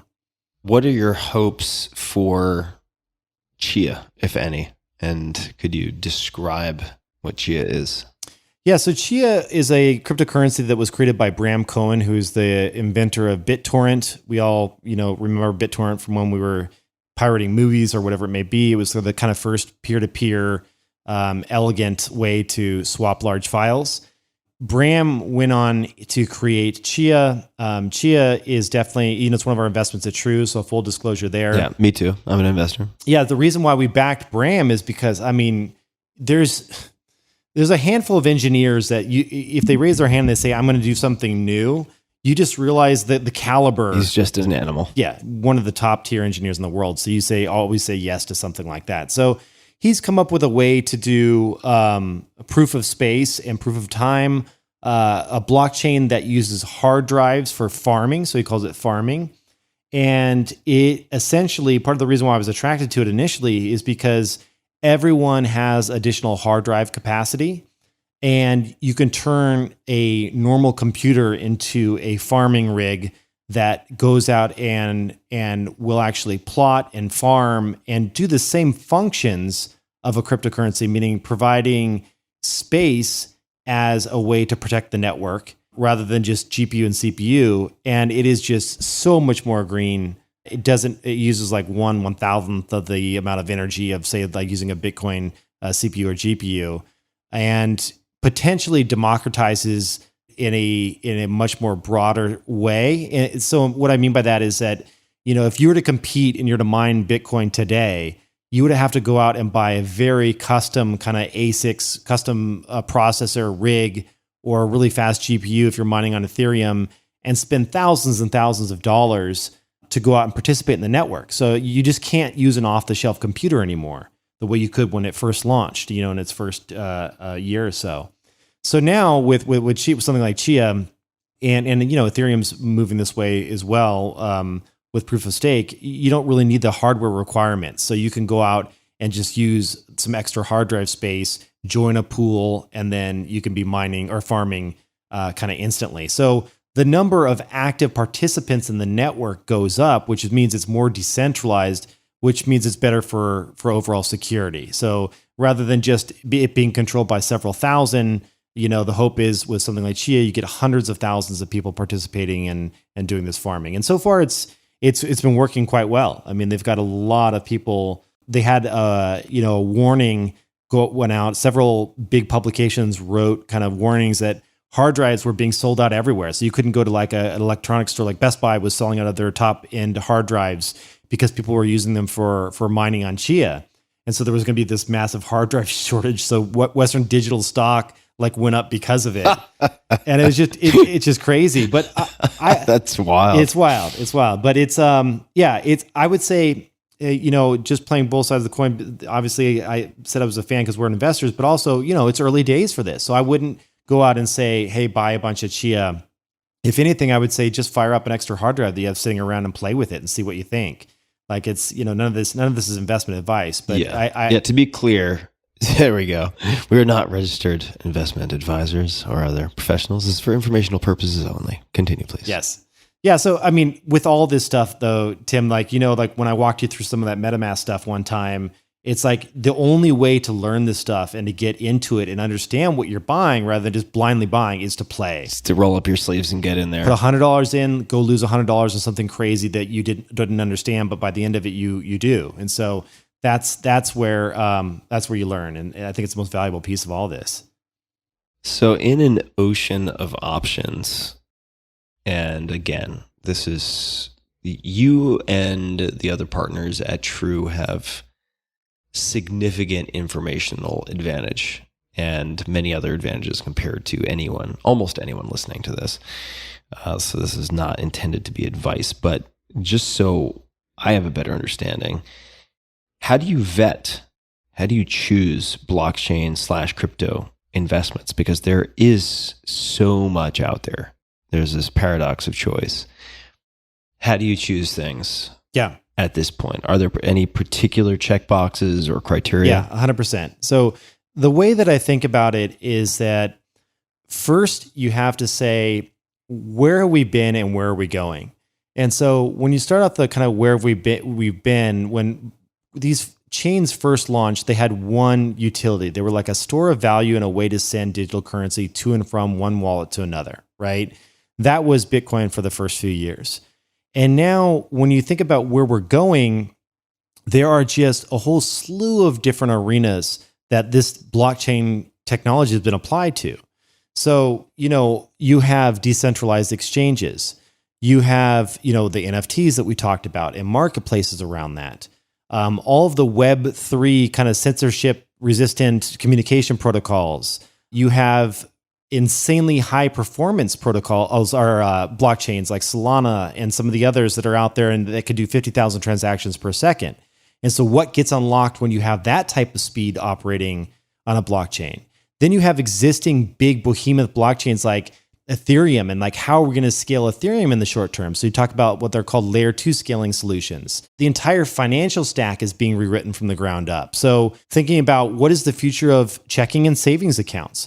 What does it mean to stream money to people in real time? And how does that work? And so, there's a world where a startup pitched not just recently, where they've figured out a way to stream money to people in real time. And so what that means is rather than going into work and like clocking in and, waiting 2 weeks to get paid, you clock in and money hits your account every, 25 to 30 seconds in real time as it's being earned. And so there's just like this complete rethinking of the distribution of financial assets. So, what once was, let me pull up like Wells Fargo right now, but if you pull up like a big bank and you say Wells Fargo, Wikipedia, and you take a look at the head count that they have to employ to pull off a traditional, so they have 7,200 branches in 2021, 13,000 ATMs, and 268,000 employees for Wells Fargo. So think about what that payroll must look like. Yeah, it's a lot of mouths to feed. A lot of mouths to feed, and that bloat that is in the financial system. And so what do you get in return? You have a checking and savings account, you get some FDIC insurance, which is nice, and you get absolutely nothing. You get no interest. Like, I get that it's nice that they handle fraud on the check side and, there's a phone number to call and all of that. But all of that money that they're taking your money and lending it out on your behalf behind the scenes. And, their revenue for 2020 was $72.34 billion for 2020. So that money now in a decentralized fashion on the blockchain where now you have some of these people writing things like Aave, some of these lending platforms, or you have like a BlockFi that is partially centralized and partially decentralized. You have these new banks and new financial institutions and these new protocols that are emerging that take just a handful of people to write code, manage, and operate. And then all of that wealth transfer or wealth creation is being distributed back to the individuals. So I'm excited for the future of finance because I think that, like, for example, I've talked about BlockFi before. Yeah. You and I have talked quite a bit about it. Yes. And BlockFi, for example, Zach, I had the CEO on my show. We talk about what they're really good at is these interest accounts that give people real, like, insane interest at right now. I think it's like 7.5% right now on stable coins, which is just nuts. Like, what are you going to get from a bank? If you keep $100 in your BlockFi account, and I don't mean this to be an ad for BlockFi. I'm not going to put any affiliate code anywhere in anything in Tim's show notes or anything. But it's like it's essentially it's just they're giving you 7% on your money on these stable coins, which are US dollar coins, which don't change. You don't have to worry about them going up or going down because they're able to go out and pass that savings. They don't have that massive overhead that a traditional bank would have, and they just pass it right back to the end consumer. And so a lot of these platforms, whether it be Compound or Aave or some of these platforms, you can go and bring your cryptocurrency in, you can lend it back to the platform, and you'll get paid interest back to your wallet, which is just awesome. It's nice to see that finally going back to the consumers versus just being kept by the big banks. Yeah, it's super fascinating to me. And you introduced me to BlockFi and have since become an investor. And don't place a lot of bets in this space, but the idea, and who knows, net, like at the end of the day, what the pie chart is going to look like. But the idea of a blockchain first banking or finance company is very interesting, right? It allows you to do certain things like offer this 7 or 7.25% or whatever the APY is on accounts that otherwise don't really exist, because as you said, there are all of these intermediate sort of cost centers, including headcount associated with traditional banking, that are just simply removed when you shift to this type of technology. The ability to, say, borrow based on your cryptocurrency assets or anything that's related. These are new frontiers in a lot of respects. And that's part of what makes it super exciting. So obviously both of us are fans of BlockFi and many other things. What are the risks that you foresee on the horizon? And I know this is a common question, but I'm going to ask it because I think people will be interested in your answer. How much do you worry about sort of regulatory overstep or shutdown? Right? So we've seen what's happened in China. Of course, China is not the United States, but how concerning for someone who invests a lot, or for a firm that invests a lot in crypto and blockchain, is the regulatory side of things? Honestly, I'm very much looking forward to regulation. I think it's going to be a great thing. The lack of clarity around how to treat certain types of assets in this world is what's holding it back, I believe. I don't think the big question to ask here is the one like you hinted at with China, where is it, does the US wake up one day and say, actually, cryptocurrency is illegal, shut it all down? And I just can't see that being the case here, where it's too far entrenched into everything that we're doing. Every major bank, whether they like it or not, is now embracing blockchain in some capacity. It's a fantastic underlying technology. So it would just be odd to say we're banning a certain type of technology. Like, I just can't see that happening in the United States. Yeah. I hope that there's more clarity, because a lot of it is very confusing right now. And to be fair, a lot of it's being defined in real time. So, we don't know how to handle certain types of assets. Like, there's just weird things coming out of this. Like, I'll give you an example. There's a protocol called Alchemix that are these self-repaying loans. It sounds nuts, but in the world of DeFi, what does that mean? It's crazy. So basically what I could use some of those self-repaying loans. Well, basically what it does is it goes out and you come in and you take a certain amount of cryptocurrency. Let's just say it's $10,000, right? And they take that entire principal and they go invest it into yield generating protocols that are out there in this world of decentralized finance. And they instantly give you half of it back into straight, let's just call it a stable coin, like a US dollar stable coin. So you take 10,000, they give you 5,000 to go do whatever you want with. And because of the yield that they're able to generate on the entire principal, they take all of the interest payments and pay it back into the loan so that it pays itself off automatically. And you're at the current rates, it's a little over 2 years, and the loan just automatically pays itself back. So you're receiving your interest payments up front, if that makes sense. But this is only something that would be possible in the world of DeFi, where you're having smart contract work with smart contract and not in traditional lending. It just wouldn't make sense because you're taking all of the benefit and giving back to the customer. And in traditional lending, when you have mouths to feed, as we mentioned with the Wells Fargo example, they would never give you that full yield back, right? Well, they can't do it. Right. They can't. Exactly. So this is like, but the weird thing, they're only making a mere 72 billion. Right, exactly. and the odd thing though is like these repayments are happening in near real time back to the paying down the loan in near real time. And so talk about like all these little microtransactions that are occurring over that two years and change. Now, how do you treat those repayments? Who's paying them and where are they coming from and what's your cost basis? And you can imagine like it just makes you go cross-eyed. Like no one in the IRS is going to tell you how to do this. Like this has never been defined before. So, and how do you even file something like that with the IRS to explain to them what you're doing? I mean, even handling basic crypto stuff right now with filings is very challenging. Right. You can do it, but it's very involved. So there's some very sophisticated financial, just these new tools, these new types of code that is being deployed in these smart contracts, and we don't really have a clean way to even report them. You know, let alone understand how to at what tax rate we should be charged. So I don't know. I'm excited for some of the more regulation to come into place.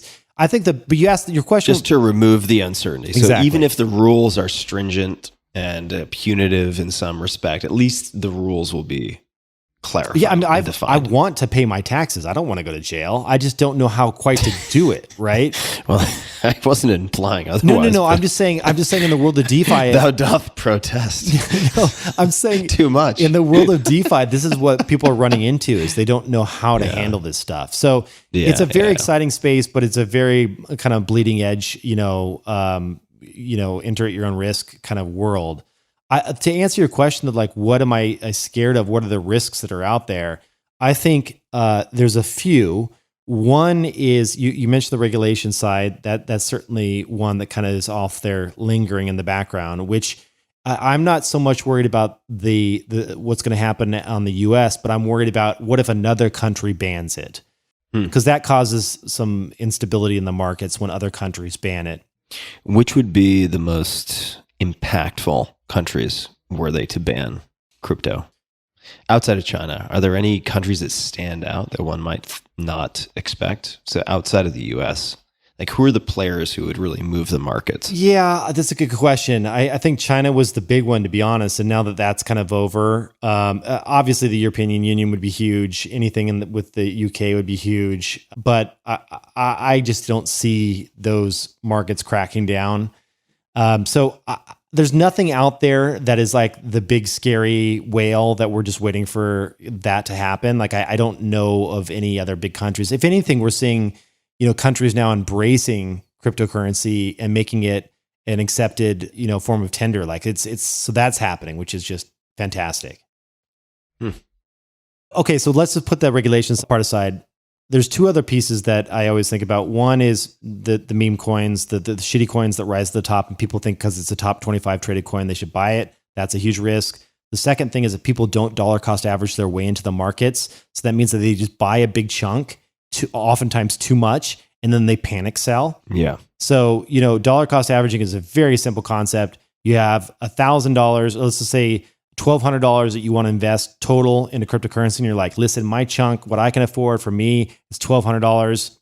You take $100 and you do one buy the first of every month for a year, and you dollar cost average your way in. That way you're never buying at the high, never buying at the low. You're kind of getting that nice blend over 12 months. 12 months may seem like a long time. I personally would do something like that over like 3 to 4 months and just figure out what is that. Don't look at the markets in terms of like trying to time it. You just say this is the day, second week of every month, on every Monday or whatever it may be, whatever your day is. And then you go off and you make that buy.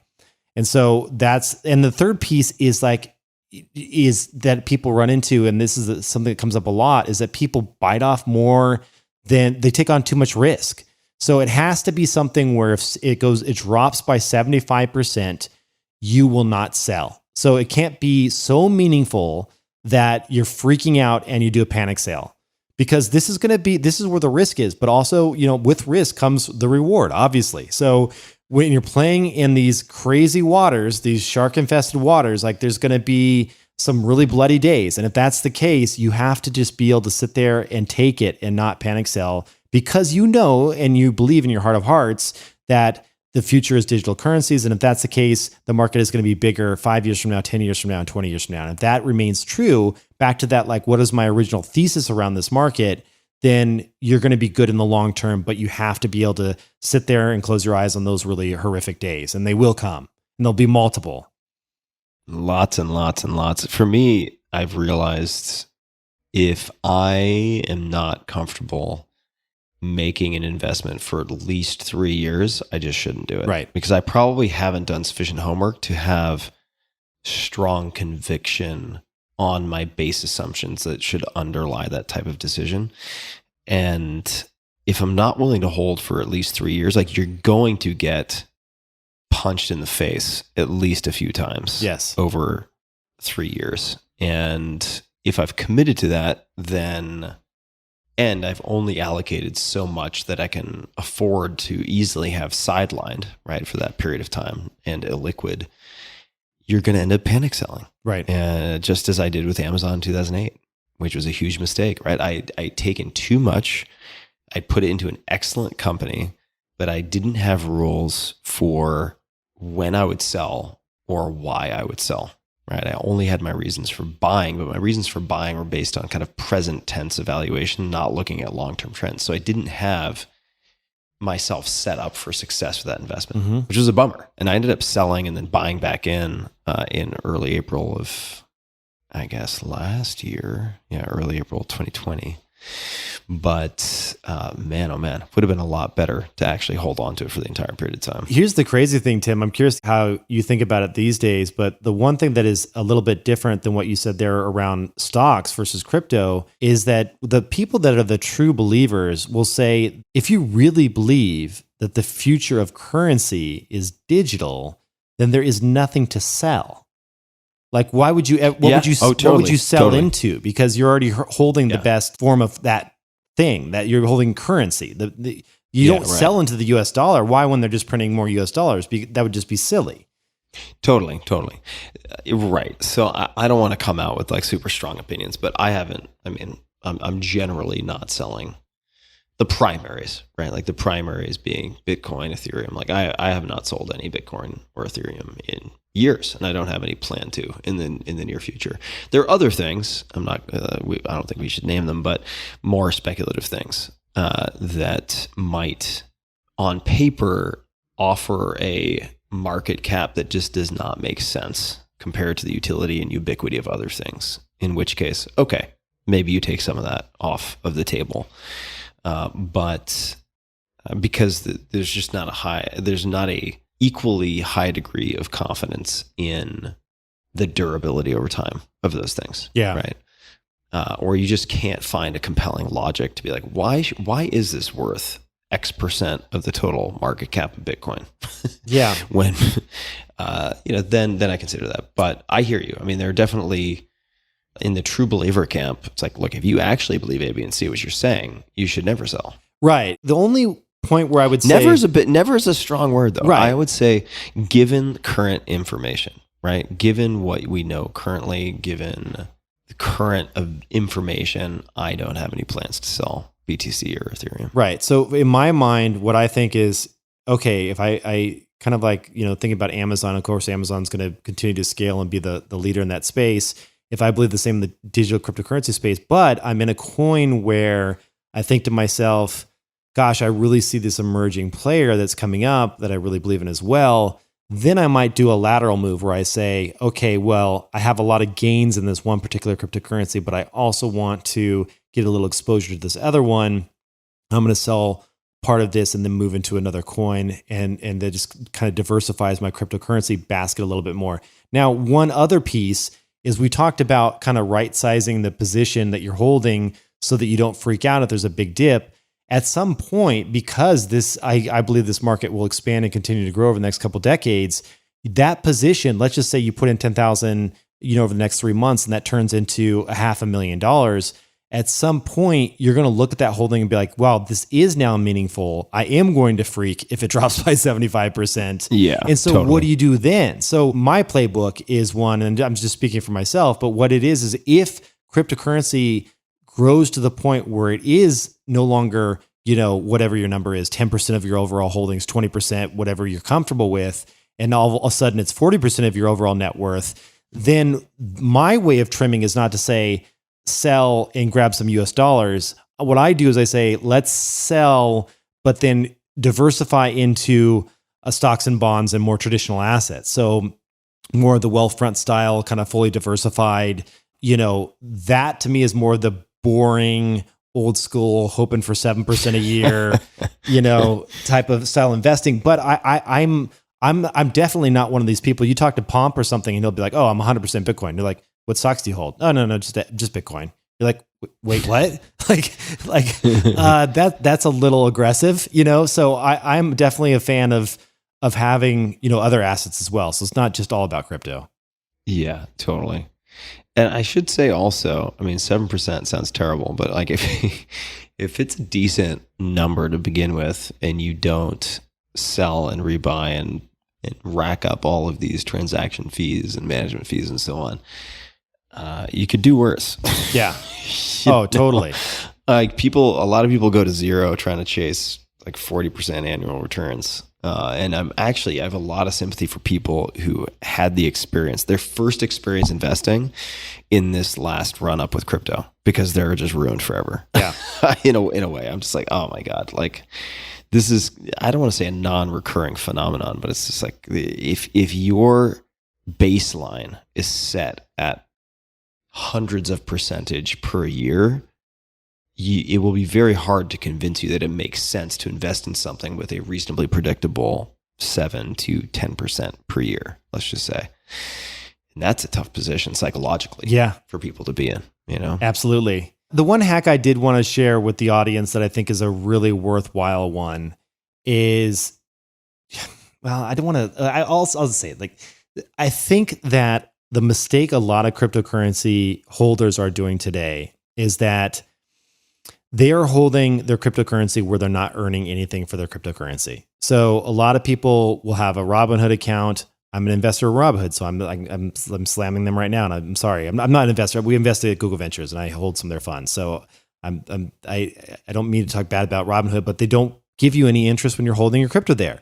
The same thing goes for Coinbase. Coinbase just now said if you have our stablecoin USDC, we'll give you 4%. But actually, they do Ethereum 2 staking, which is nice. But outside of that, they're not really giving you any interest if you hold Bitcoin there. There are some places that you can go, that you can transfer your cryptocurrency to. PayPal doesn't give you any interest. That you can earn interest on your crypto paid in crypto. So you paid in kind. So you're getting more crypto as you're sitting there holding it. So my strategy is that there's 2 sites that I like, BlockFi, and then also, which we already mentioned. They give you interest on Ethereum, Bitcoin, a whole slew of other coins.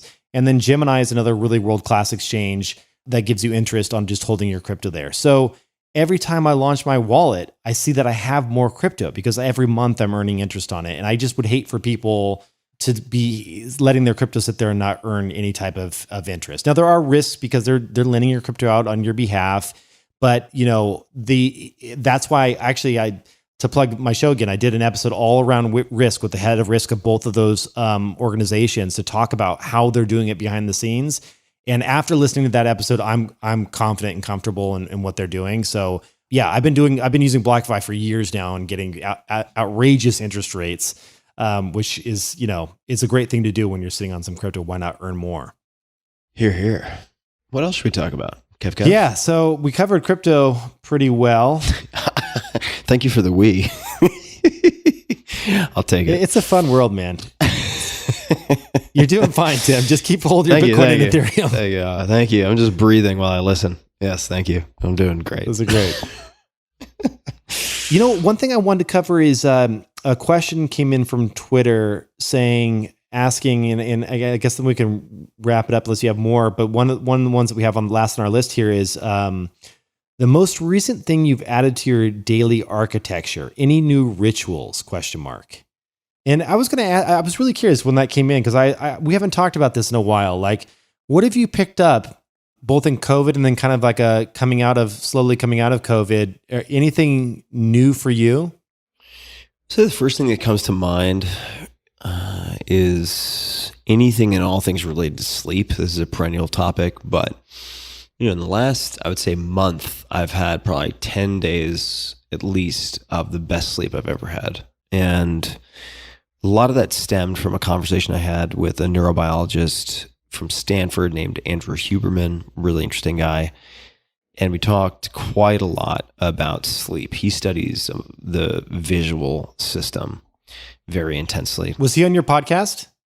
Yeah. Awesome. Yeah, he was on Darya's podcast too recently, which is great. Yeah, he's a smart guy. And we spoke a lot about sleep. We spoke about testosterone and increasing testosterone. We talked about performance, the risks of increasing testosterone, different methods, etc.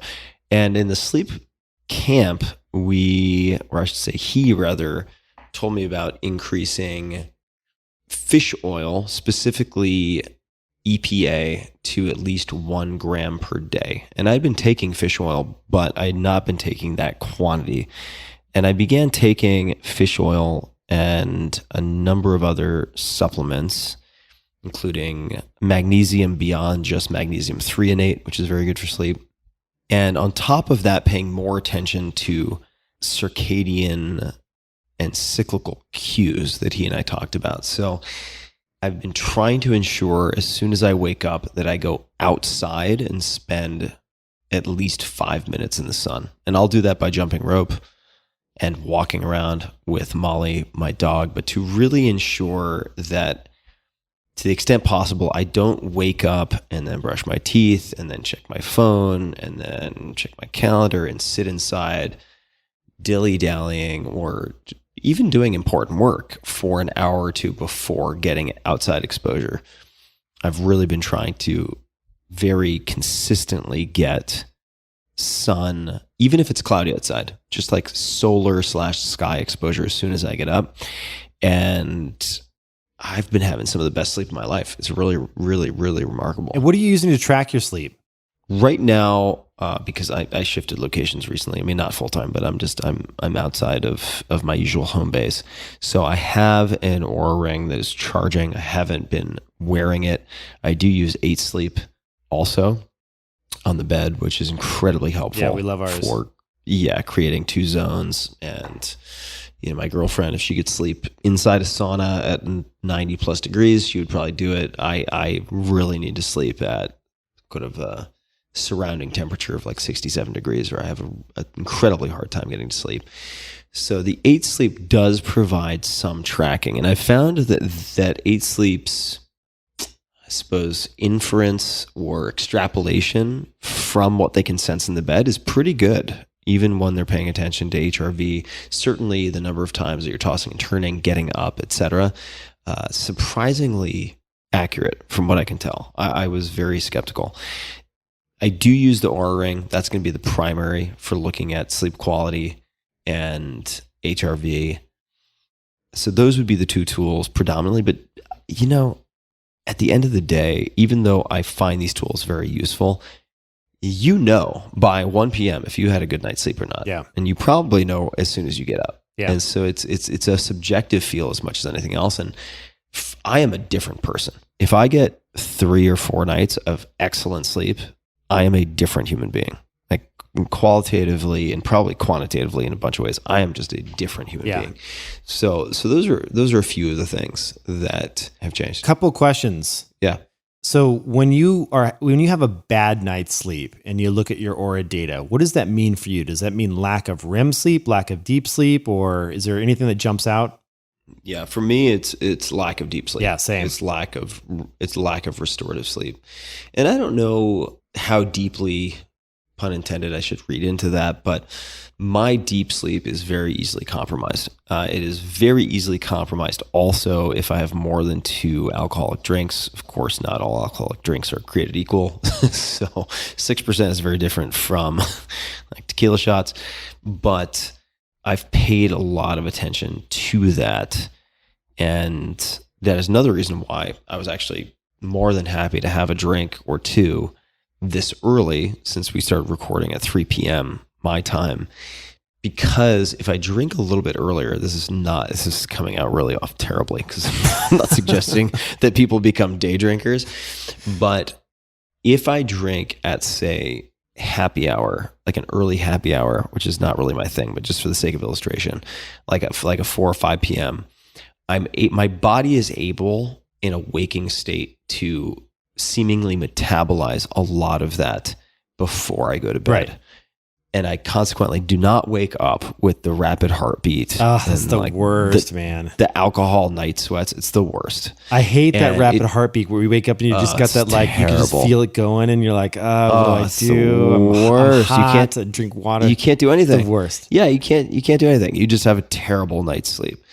So having even an additional 3 hours to metabolize before going to bed makes a huge difference for me. So I've been paying attention to that as well. But almost all of my changes recently have been associated with improving sleep quality. Can I ask you what manufacturer of omega-3s do you take? Yeah, I can tell you. Let me go grab it. All right, Tim has left the room. We'll see if this makes the edit or not. I'm betting it's Carlson Wild Caught Omega-3s. Okay, here we are. You having another one? These are delicious.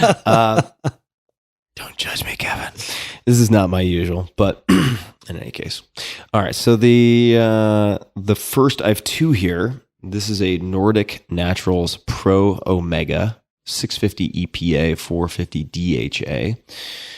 And that is right here, this guy, which I've been using. And then the second that I have is Thorne. That's THORNE, Super EPA. And that's this guy right here. Cool.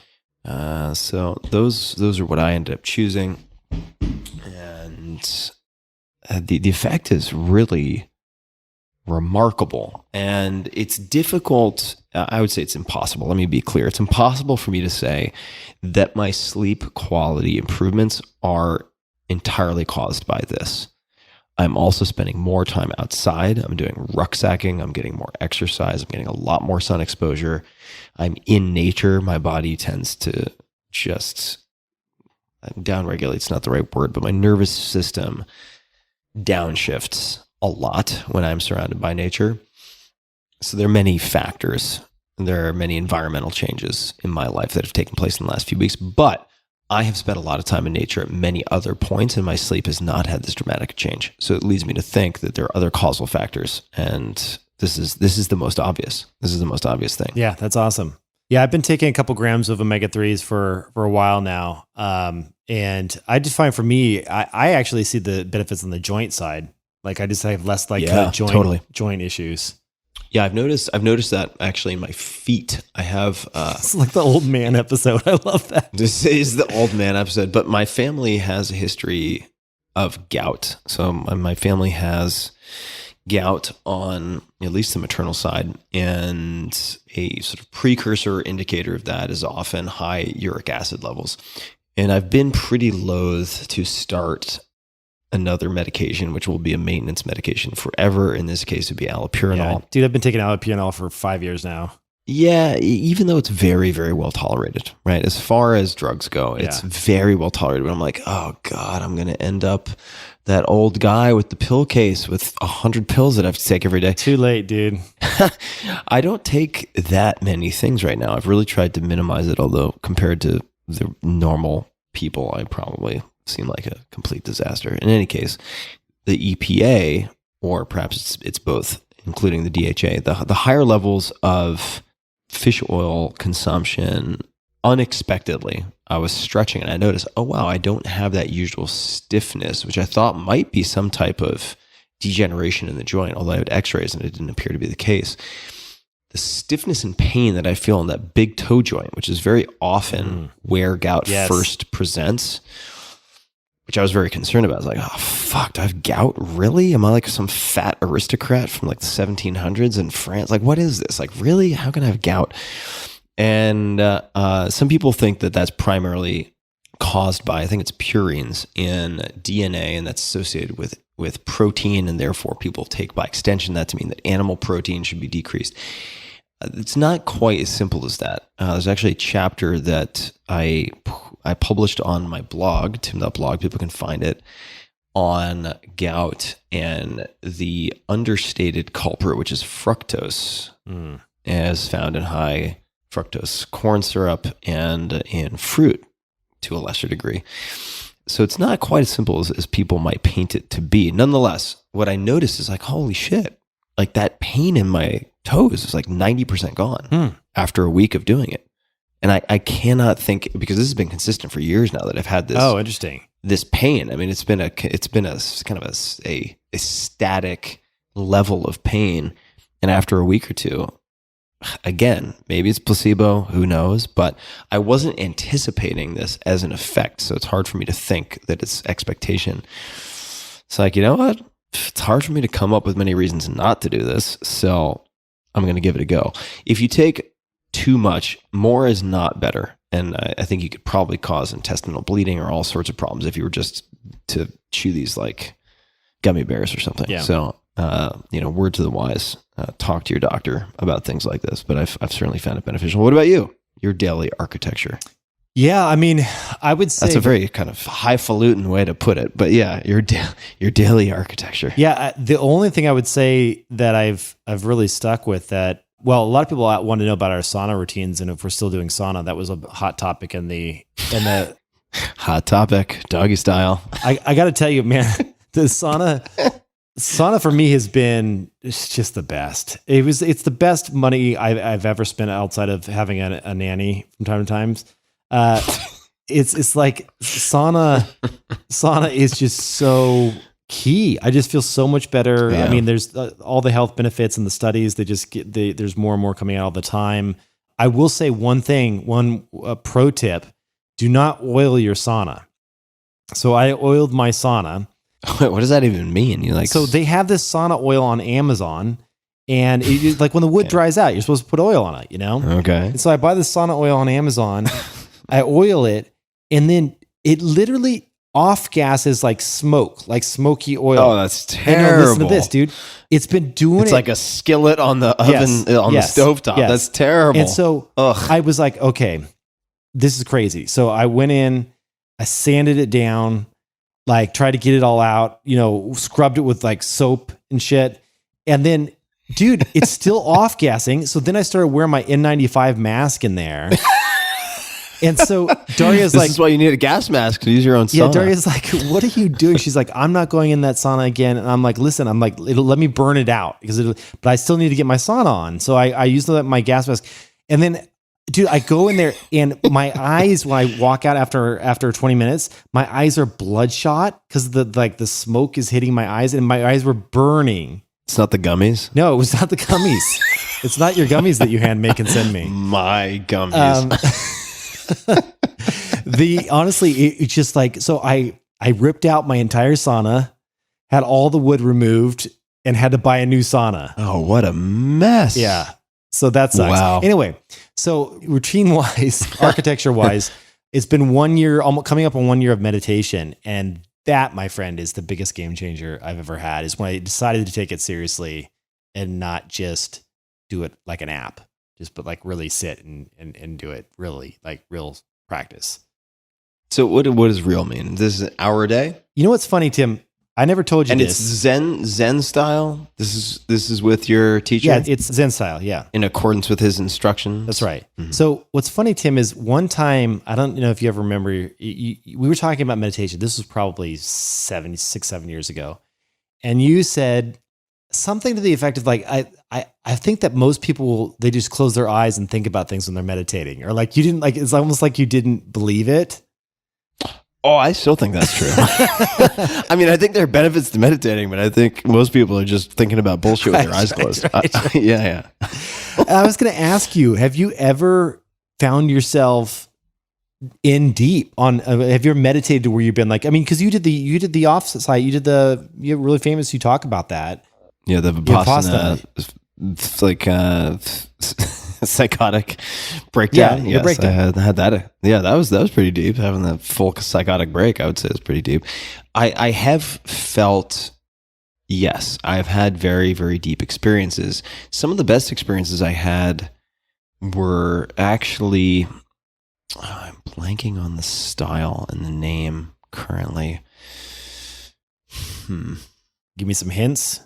Naval would have the answer. I'll tell you the general approach. And the general approach is having nothing to do. You actually sit there. You do not repeat a mantra. You do not pay attention to the breath. You just sit there. And this is going to sound paradoxical, but you actively try to do nothing. Mm-hmm. You just sit there. And doing this in a group environment for a period of time, did it with a small group. And this was 1 hour in the morning, 1 hour, let's just call it 5 p.m., like 8 a.m. and 5 p.m. And doing it in a group, I do think there's a dynamic that is gained, certainly a different dynamic that presents itself in a group. I don't have any explanation for this. There are theories, certainly pet theories, but doing it in a group 2 hours a day for a period of even a week produced some very, very, very, very deep states.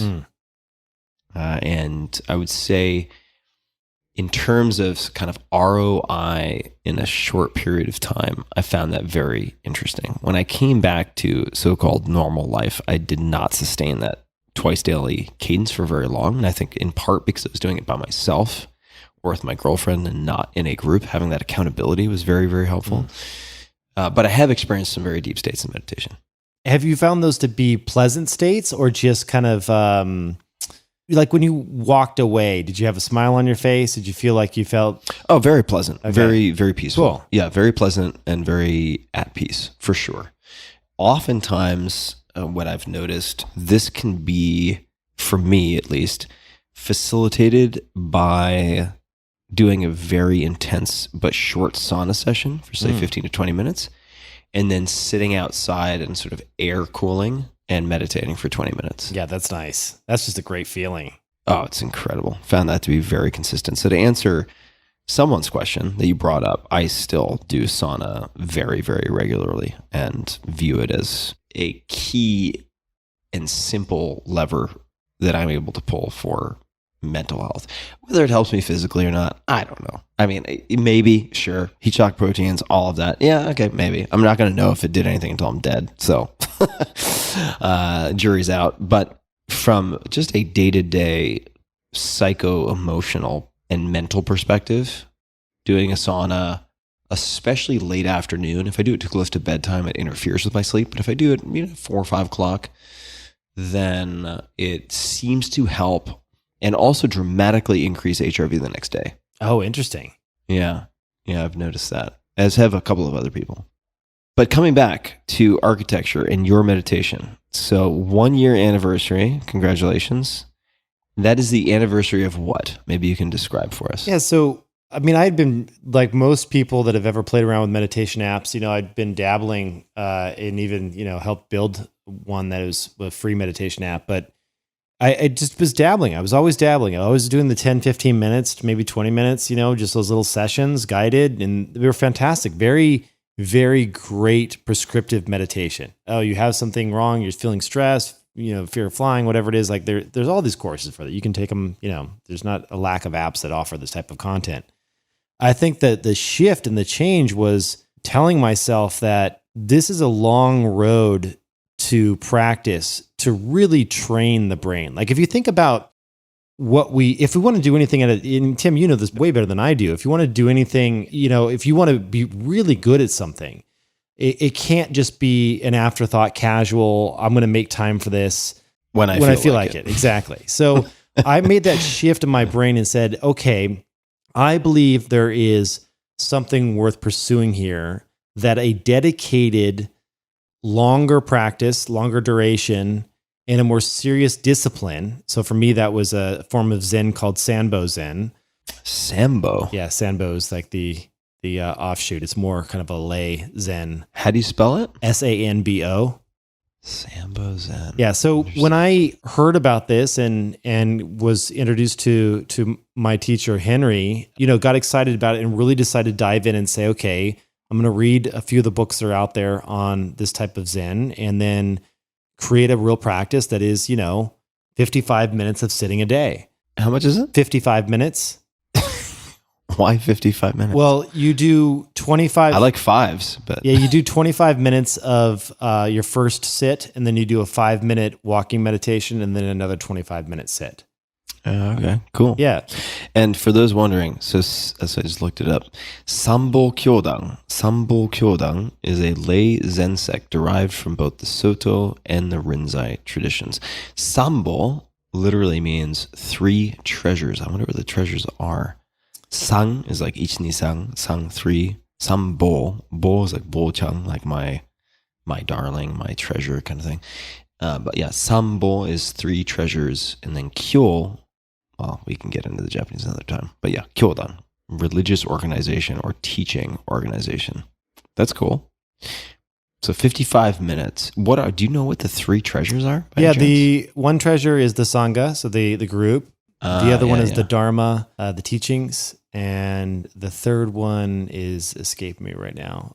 You could just type in 3 treasures. 3 treasures apply more than just Sambo. Okay. Yeah, here we go. Okay, wait a minute. 3 jewels are the Buddha, the fully enlightened one, the Dharma, the teachings expounded by the Buddha, hence the term or phrase Dharma talks, if you've ever heard that, and the Sangha, the monastic order of Buddhism that practice dharmas, but that's also colloquially thought of as the group that practices together. Roger that. Okay. So you've done 55 minutes a day for a year. I will say that I have certainly missed a few days, but nothing crazy. Not like where I'm like, oh, I missed that entire week. Like there'll be a day or two where it just didn't work out. Mm-hmm. And there's been also a handful of days that are on the 25-minute side. Like there was definitely versus doing the 55. But yeah, for the most part, I've been really consistent. What is the practice? What is the session? I know you mentioned it in brief already, but what does a session look like and feel like to you? Well, it depends on where you are in your practice. When you're first being instructed, the teaching is essentially kind of counting or just following the breath. So very almost like Vipassana style. Yeah. Just to get that base level of concentration honed.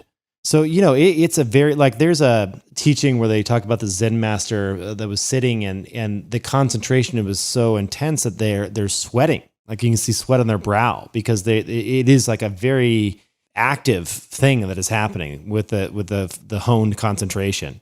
Yeah, they hit you with a switch if you're nodding off. They still do that. If you would like to request it, you can go in the Zendo and you can request that happen. It's not for pain; it's for a jolt.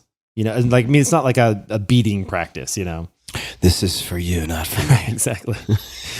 So so that's that. Initially it's just that initial kind of counting and awareness, and then eventually, if your teacher and you feel you're ready for it, you take on a koan, which is one of these things to sit with, like just a Zen kind of saying or word to sit with that is used as kind of what's the best way to put it? Kind of like just a helping aid. It's like a paradoxical cue, right? Or it's something like that. Yeah, paradoxical anecdote or riddle used in Zen Buddhism to demonstrate the inadequacy of logical reasoning and to provoke enlightenment.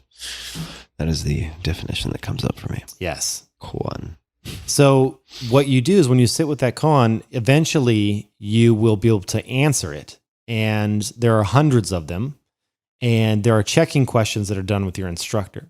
Checking questions. That's right. So if you sit down with a Zen master and they ask you, probably the most famous one is the sound of one hand clapping. Yeah, right. You would then be able to answer that question through a series of checks, and eventually you can go through and kind of answer all of them. So you'd be able to answer all of the So there's a right and a wrong answer? Yes. To something like more that? More or less, oh, yeah. Wow. Oh, goddamn, that's stressful. But I mean, they get it. You get it wrong a lot. So essentially, like if you're going to do one of these, they call them like a session, where you go and do these like multi-day retreats. You will go and you will sit, and then you have a one-on-one session with your Zen master in the evening when you're kind of wrapping up, and they'll sit you down and say, what is the answer to this question, whatever you're sitting with. So some people sit with, most common one is one called mu, and they'll say, what is mu? And then you can either say, I don't know, and you can walk out, and that's fine. They ring the bell and the next person goes in, or you can try and answer it. And wait, so what is mu? I mean, not that I'm not asking you to give the cheat sheet for people, but I don't know the answer to that question. But broadly speaking, is mu a character? Yeah, so there's a Japanese character for it. It means emptiness or not. Like mushin. Mushin is like no mind. No, not exactly. Empty. Yeah. So Mushin. basically where that came from is there was a very famous Zen teacher, Zen master named Joshu. And Joshu was asked by a monk one day. The monk asked Joshu, does a dog have Buddha nature? And Joshu's answer was just mu. And that was coming from, they will tell you that answer was coming from a non-dual world. So it was like, it's kind of hard to explain. It gets a little tricky. Yeah, exactly. So what you do? Do you want me to give you I can give you a breather if you like. Yeah. I've got some stuff, but yes, continue. So you just basically sit with, what are you talking about? What breather? I'm just saying, if you want a moment to gather yourself, because there's some pretty esoteric shit, I can read what I found on the sasho, the checking questions. You can read the answers? No, read what you found. Read the answers like the. Just read my entire practice, like the mantras for transcendental meditation, where they're just listed out by age. That's right. Yeah, I could do that, and just like to really make everyone cry. And I say that as someone who paid for the training and still uses TM. I still use it. So teachers may probe students about their koan practice using sasho, checking questions to validate their satori understanding, although I would debate the translation of satori there, or kensho, which is a really cool word, like seeing the nature, seeing the phenomenon. For the mu koan and the clapping hand koan, there are 20 to 100 checking questions depending on the teaching lineage. The checking questions serve to deepen the insight of the student, but also to test his or her understanding. That's wild that there would be questions. I'm just trying to imagine. I'm not asking you to spill the beans on the secret cult that you've joined, but the questions that would be related to something like, what is the hand of one hand clapping? Yeah, but right? It seems like it's unanswerable by definition because it's intended to show the inadequacy of logic. That's right. And so the best way it's been described to me, and this wasn't by my Zen teacher, but I've heard it described elsewhere, is like the answers are going to be something that you will only understand if you've had that Kensho awakening type moment, or you would only be able to provide. Mm-hmm. So your answers, in the same way that when the monk asked, does a dog have Buddha nature? And Joshu's response was mu. Like that would make no sense at all. So your answers are also going to make no sense in this plane, if that makes sense. But your teacher will understand them because they will be listening from another plane. Does that make sense? Kind of, sort of. I mean, here, let me give it an analogy. It's going to be terrible. You're going to love it. So it's like if you're trying to explain like ejaculation to someone who's never ejaculated, and you're like, it's kind of like a sneeze in your balls, and they're like, what? And like, there's never going to understand this is it. But a bad one, Tim. If they've had the experience of ejaculating, then like there's kind of no explanation needed, and you can give like a moo type answer, and they're like, oh yeah, I hear you, moo. It's so moo. That stuff is so moo. I don't know that that's how I'd describe it, but that I like it. I mean, you're welcome. Yeah, you're practically a Zen master, Tim. This is 3 hard kombuchas later. I think I'm enlightened. I think it's great. No, but that's the gist of it. Is like we would never, even if we read the answers, it can't be a reading based, logic based answer. It has to be something that you have a felt experience of through this thing that is given. And that's why there's so many checking questions, because they'll be checking from a bunch of different angles whether or not you've actually felt or had the experience versus it being like just like a read response. Yeah, that's super interesting. I think honestly, I mean, even though in some respects they're very different, there are similarities. I mean, in the psychedelic ecosystem, in the realm of whether it's psychotherapy assisted by different psychedelic compounds or otherwise, there could be a place for these type of checking questions. Interesting. And actually, in some of the indigenous traditions, there are, I don't want to call them fact-checking questions, but there are sort of standards and experiences that are thought to be representative of different levels of awareness within the context of, say, an ayahuasca experience. So they're not that dissimilar. They're actually very similar. And I should correct something I said earlier, because I was thinking of a different character. Kinshol, the shol is different than there are a lot of homonyms in Japanese, a lot of things that have the same pronunciation. So the shol in Kinshol is a different character than I had envisioned. It's nature or essence is the shol. Ken is to see, like kengaku. If you wanted to go to, say, a judo school and observe but not participate, you would ask if you could do kengaku. Gaku is to study. So it'd be like visual studying. That's super cool, man. I'm so glad that you're digging deep into all of this. It's great to see you stick with something for a year. Yeah, seriously. It's going to be a long journey, man, but now's the age to get started. Yeah, why do you think you've stuck with this? I mean, so there's a, oh God, what is the expression? Since we're on, I say, just like we explained cryptocurrency and blockchain stuff earlier, which was basically you talking. I'm kind of on this, speaking in tongues Japanese kick right now, but there's this expression, I think it's hiyasui samayasui. I think that's what it is. Somebody who's a native speaker of Japanese could correct me, but there's an expression in Japanese which is like he or she gets hot quickly and gets cold quickly, meaning they pick up habits and routines and various things, and then they stick with them for very short periods of time. Like they get really excited about something and then they just drop it, right? Which I think you and I both do, although I think you take it to a whole new level. So why do you think you've stuck with this for a year in the way that you have? What has changed in you, or what is it about this particular thing that has grabbed you? Well, I would say that I told myself that I knew that the upfront work of just being able to sit for an hour and be comfortable with it was going to take some time.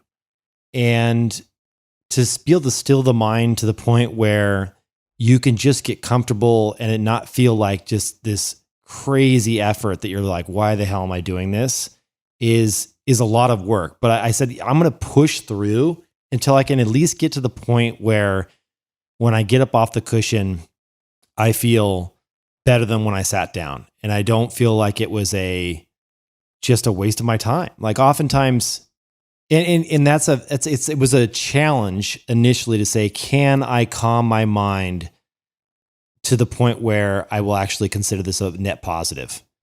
And I'd say it took about 3 months. It took about 3 months to get to the point where when I would get up after 55 minutes, I would say to myself, this is great. I feel really good. How did you stick with it for that long? 3 months is not, it's not the, we're not talking about like 100 years of solitude, but it's a non-trivial period of time for someone who operates at really high RPM. So like, why even have that as a goal? Honestly, Tim, if I'm being really truthful, it was because I was really depressed. We had a lot of stuff going on, both in the country and with the pandemic and having a second child and just having all of this stress hit all at the same time. I just felt like I just needed something. I just needed something to be able to sink into that wasn't the news, that wasn't what was going on around us. Yeah. And it was right during the pandemic that that's why I decided to do this, was because I just couldn't, you're sitting at home and you're not really going out and doing anything. And it's just like, I can either drink, or insert any other bad thing to do here, or I can pick up something. Hey now. I hear you. No, but it was a lot of that where I was just like, I thought we were all going to die. And I was just like, yeah, for sure. I need to go deep here. And luckily that was enough of a driver to get to the point where then it was tolerable and then enjoyable. I'm so happy for that. Yeah, I'm not anywhere close to being anything in this world, in the world of Zen. Like, it's going to be 20 plus years or longer for me to get really, really deep. But two things. I'm glad I started because I am at the point now where it is enjoyable. And two, I would say that the only thing I've noticed is that little things that just used to get underneath my skin really don't quite hit me as hard. And so those little edges have been sanded down a little bit, those little rough edges. And so I can take a sharp elbow with ease in ways that I couldn't before. So I think that's the one benefit. And whatever else comes on top of that is gravy, and I'm excited for, but it's also super weird, Zen Buddhism. And I think that is a more accurate reflection of what we call reality than the kind of clean, abstracted pictures we like to paint of reality that we would like to be the case because it allows us to grasp it and kind of navigate it so much more easily. For that reason, I think that the journey through Zen Buddhism actually has a lot in common with sort of deep study of psychedelics. I think they're very similar because the further you get in, the more you realize nobody fucking knows what's going on. Like, this is actually very, very, like the more I know, the less I know, in a sense. And I find that very liberating, actually. Yeah. And I find it very liberating. It's like, nobody knows what's going on.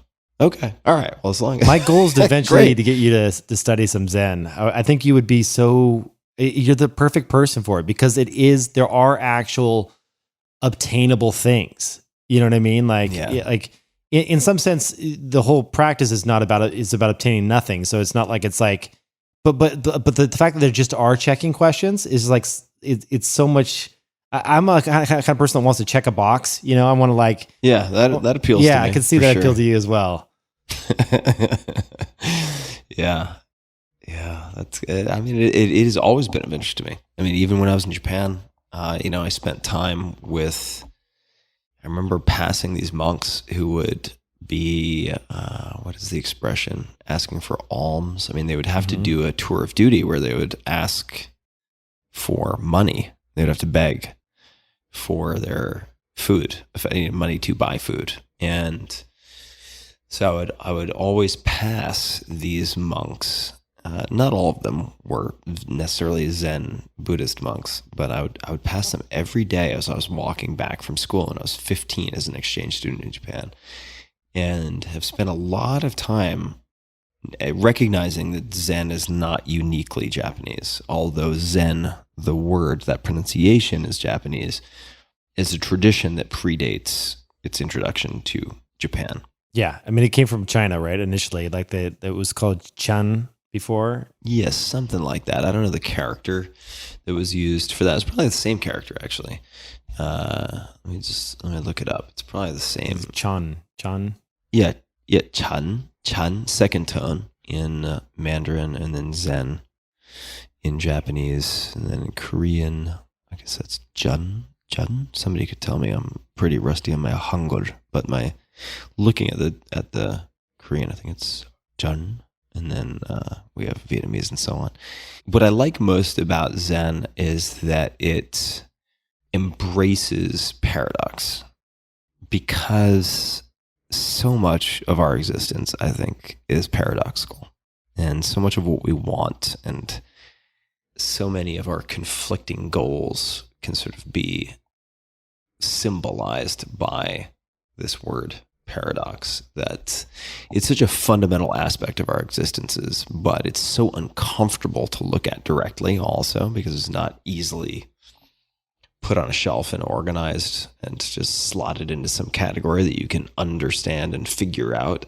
Dude, I want you to have a Zen master on your show. Why wouldn't you do that? Like Sam's had some great... I'd do that. You should have Henry on your show, man. He's amazing.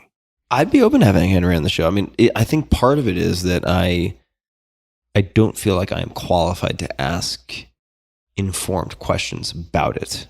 If that makes He's sense. had a lot of students also that have dabbled in psychedelics, so he has some good background there as well. And kind of comparing, like senior students that also practice Zen and do psychedelics. It'd be interesting to draw some more. That could be. Yeah, and I'm not even though I support a ton of the science and I'm very involved with the policy and regulation and all sorts of aspects of the psychedelic ecosystem right now. I'm not a hammer looking for nails. I don't think that psychedelics are panaceas. I mean, you're on mushrooms right now.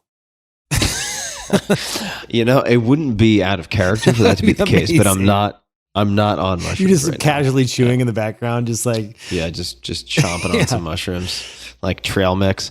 No, I'm on the hard kombucha kick right now. But I would love to have somebody on. I'd be open to that. I think that would be a really fascinating conversation because you have such a great background in all things Japanese, and obviously, the kind of the whole space with psychedelics and Japan, all these things, they're all interconnected in some way, Yeah, they're definitely interconnected. I mean, I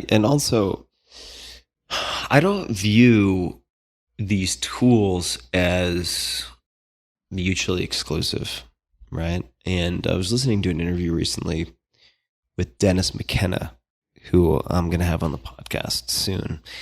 Dennis McKenna is the younger brother of Terence McKenna, who is considered the Irish bard of psychedelics. Very, very smart guy, incredible storyteller. Dennis is more of the scientist and the ethnopharmacologist, phytochemist of the two. He's very scientifically literate and understands organic chemistry and synthesis and things like this.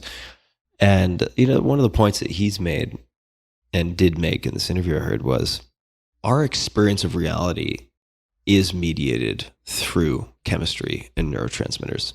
So when you hear people talk about, say, getting to certain states naturally and arguing that is better than augmenting or using psychedelics, the argument rings somewhat hollow when you really start to dig underneath it.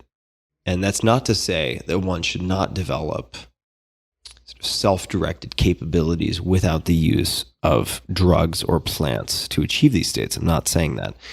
But the fact is, when you practice something like, unless we're going to go into transpersonal psychology and some really gnarly terrain, which I could do, but what we're talking about is an experience of reality, which is a hallucination that we are creating as the mind sort of applies filters to incoming information to optimize for a few things like propagation of the species.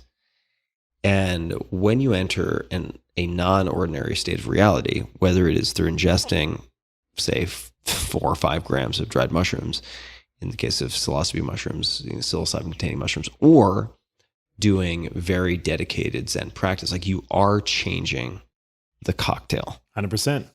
And in that respect, they're actually very close cousins.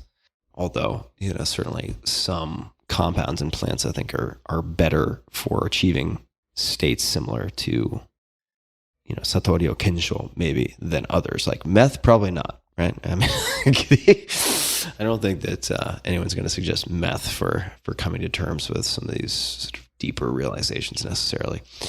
But I think there's more common ground than not. Yeah. At least for those who make a really deep study of it, like Dennis as an example, who I really encourage everyone to check out. Very, very bright guy. And I'd love to have him on. I think it'd be great. Henry? Yeah, Henry Schuckman. Yeah. He's done a couple Q&As with Sam. Sam has him creating a lot of content for Sam Harris's meditation app. So he has a whole dedicated Zen section in there. But yeah, I think you'll find him fascinating because he's also really well-versed in all the latest science and studies going on, and especially some of the neuroscience that's happening around the study of emptiness, which is this kind of like, Henry can speak to it, but it is like the state like that Kensho state of no thing, like the non-existence. Yeah, mushin. So yeah. I think you guys would hit it off. It'd be fun. I would be very interested. I think mostly, and maybe this wouldn't be the case with Henry. I mean, sometimes you can get into kind of dangerous pop science territory, unless you're talking to someone like Adam Ghazali, right? Who's or Gaz? How the hell does he say his last name? Ghazali? Yeah, Ghazali. Yeah, Ghazali. Side note, who got crazy treatment somewhere in the Middle East because of his last name. Did he tell you this story? No. Yeah. There's a sort of iconic figure in, I want to say Persian, but it could have been actually in Saudi Arabia or somewhere, in Middle Eastern culture and history. It was Ghazali, Ghazali. And they saw his name and he landed at the airport and they're like, "Are you Adam Ghazali?" And he's like, "Yes." Oh my God. You don't need to wait in this line, sir. Like, you come with us. And he was like, what? Is it going to be really awesome or really bad? Like really, really bad. Yeah. So Adam Ghazali, Ghazali, or I should know this after decades of knowing the guy, but is a world-class neuroscientist, right? So speaking to him about science is one thing. I would be most interested with Henry to just talk about his personal experience and to see how well he can describe his personal experience. Like, look, for me, it's like either, like, you got to choose one end of the pole or the other. It's got to be like randomized, controlled studies or personal experience. Right. Like, both of those I'm very open to. It's the stuff in the middle that gets really wonky and kind of MacGyvered and hard to defend. Yeah, his descriptions of enlightenment and waking up and some of they're the best I've ever heard. All right. Cool. You will be blown away, and you'll have and you could ask him about the check-in questions because he does that with the students, right? So he's clearing all the students and how many of them make it. That'd be really curious, like how are those off, but are those off limits? Are those like the level 29 of Scientology where I can't ask that until I clear a bunch of hurdles? It's not a Scientology type thing, man. No. I know. I'm just saying, is that like protected knowledge where I can't? I don't think so. Okay. And he can always say, "I can't tell you." Yeah. Also, which is fair. Like, I'm not saying that's necessarily a bad thing. I'm not comparing what you're doing to Scientology. No disrespect to Scientology. I know you guys like to sue people. Don't sue. Some of my best friends are Scientologists. But I'm into it, man. Yeah. Oh boy. Here we go. I was just about to make some Scientology comments. Kevin, I love you guys. Kevin hates you guys. I studied for a while and thought it was great. I had a good time there. A good buffet on Sundays. Oh God! All right, here we go into the Thunderdome. We enter. We're both dead next week. Yeah, we're both dead next week. It was nice to have you guys. Where do we go from here? Hard to segue. Yeah. I would be interested. Sweet. I'll do the introduction. Yeah. Email intro, Henry, and I'm excited for this one. This is gonna be fun. That'd be cool. I'd be into that. I mean, it overlaps with so many of my interests, right? Yeah. And I'm not averse to it. I don't have an aversion to it. The word enlightenment, I'm not gonna lie, bothers the shit out of me. You got to say that then. Bring that up. I'd be really curious to. Yeah. It's just like the idea of, because it creates this bifurcation between like the unenlightened and the enlightened. And It kind of creates this priesthood. And I have some fundamental allergic reaction to like this intermediate to the divine. Yeah. If that makes any sense. And I'm not saying that is how it is presented within Zen Buddhism, but I do see how that could be used to create power dynamics that are unhealthy. Yeah. That's one of the things that I was concerned with, having grown up in a religious household and later, kind of understanding that some of what I was told was not necessarily true. But the reason I'm so attracted to Zen, when we were talking about it earlier, is just like they ask you, it's not about believing what they say. They ask you to taste it for yourself. That's what they say, Yeah. Yeah, I dig that. That's cool. I can get behind that.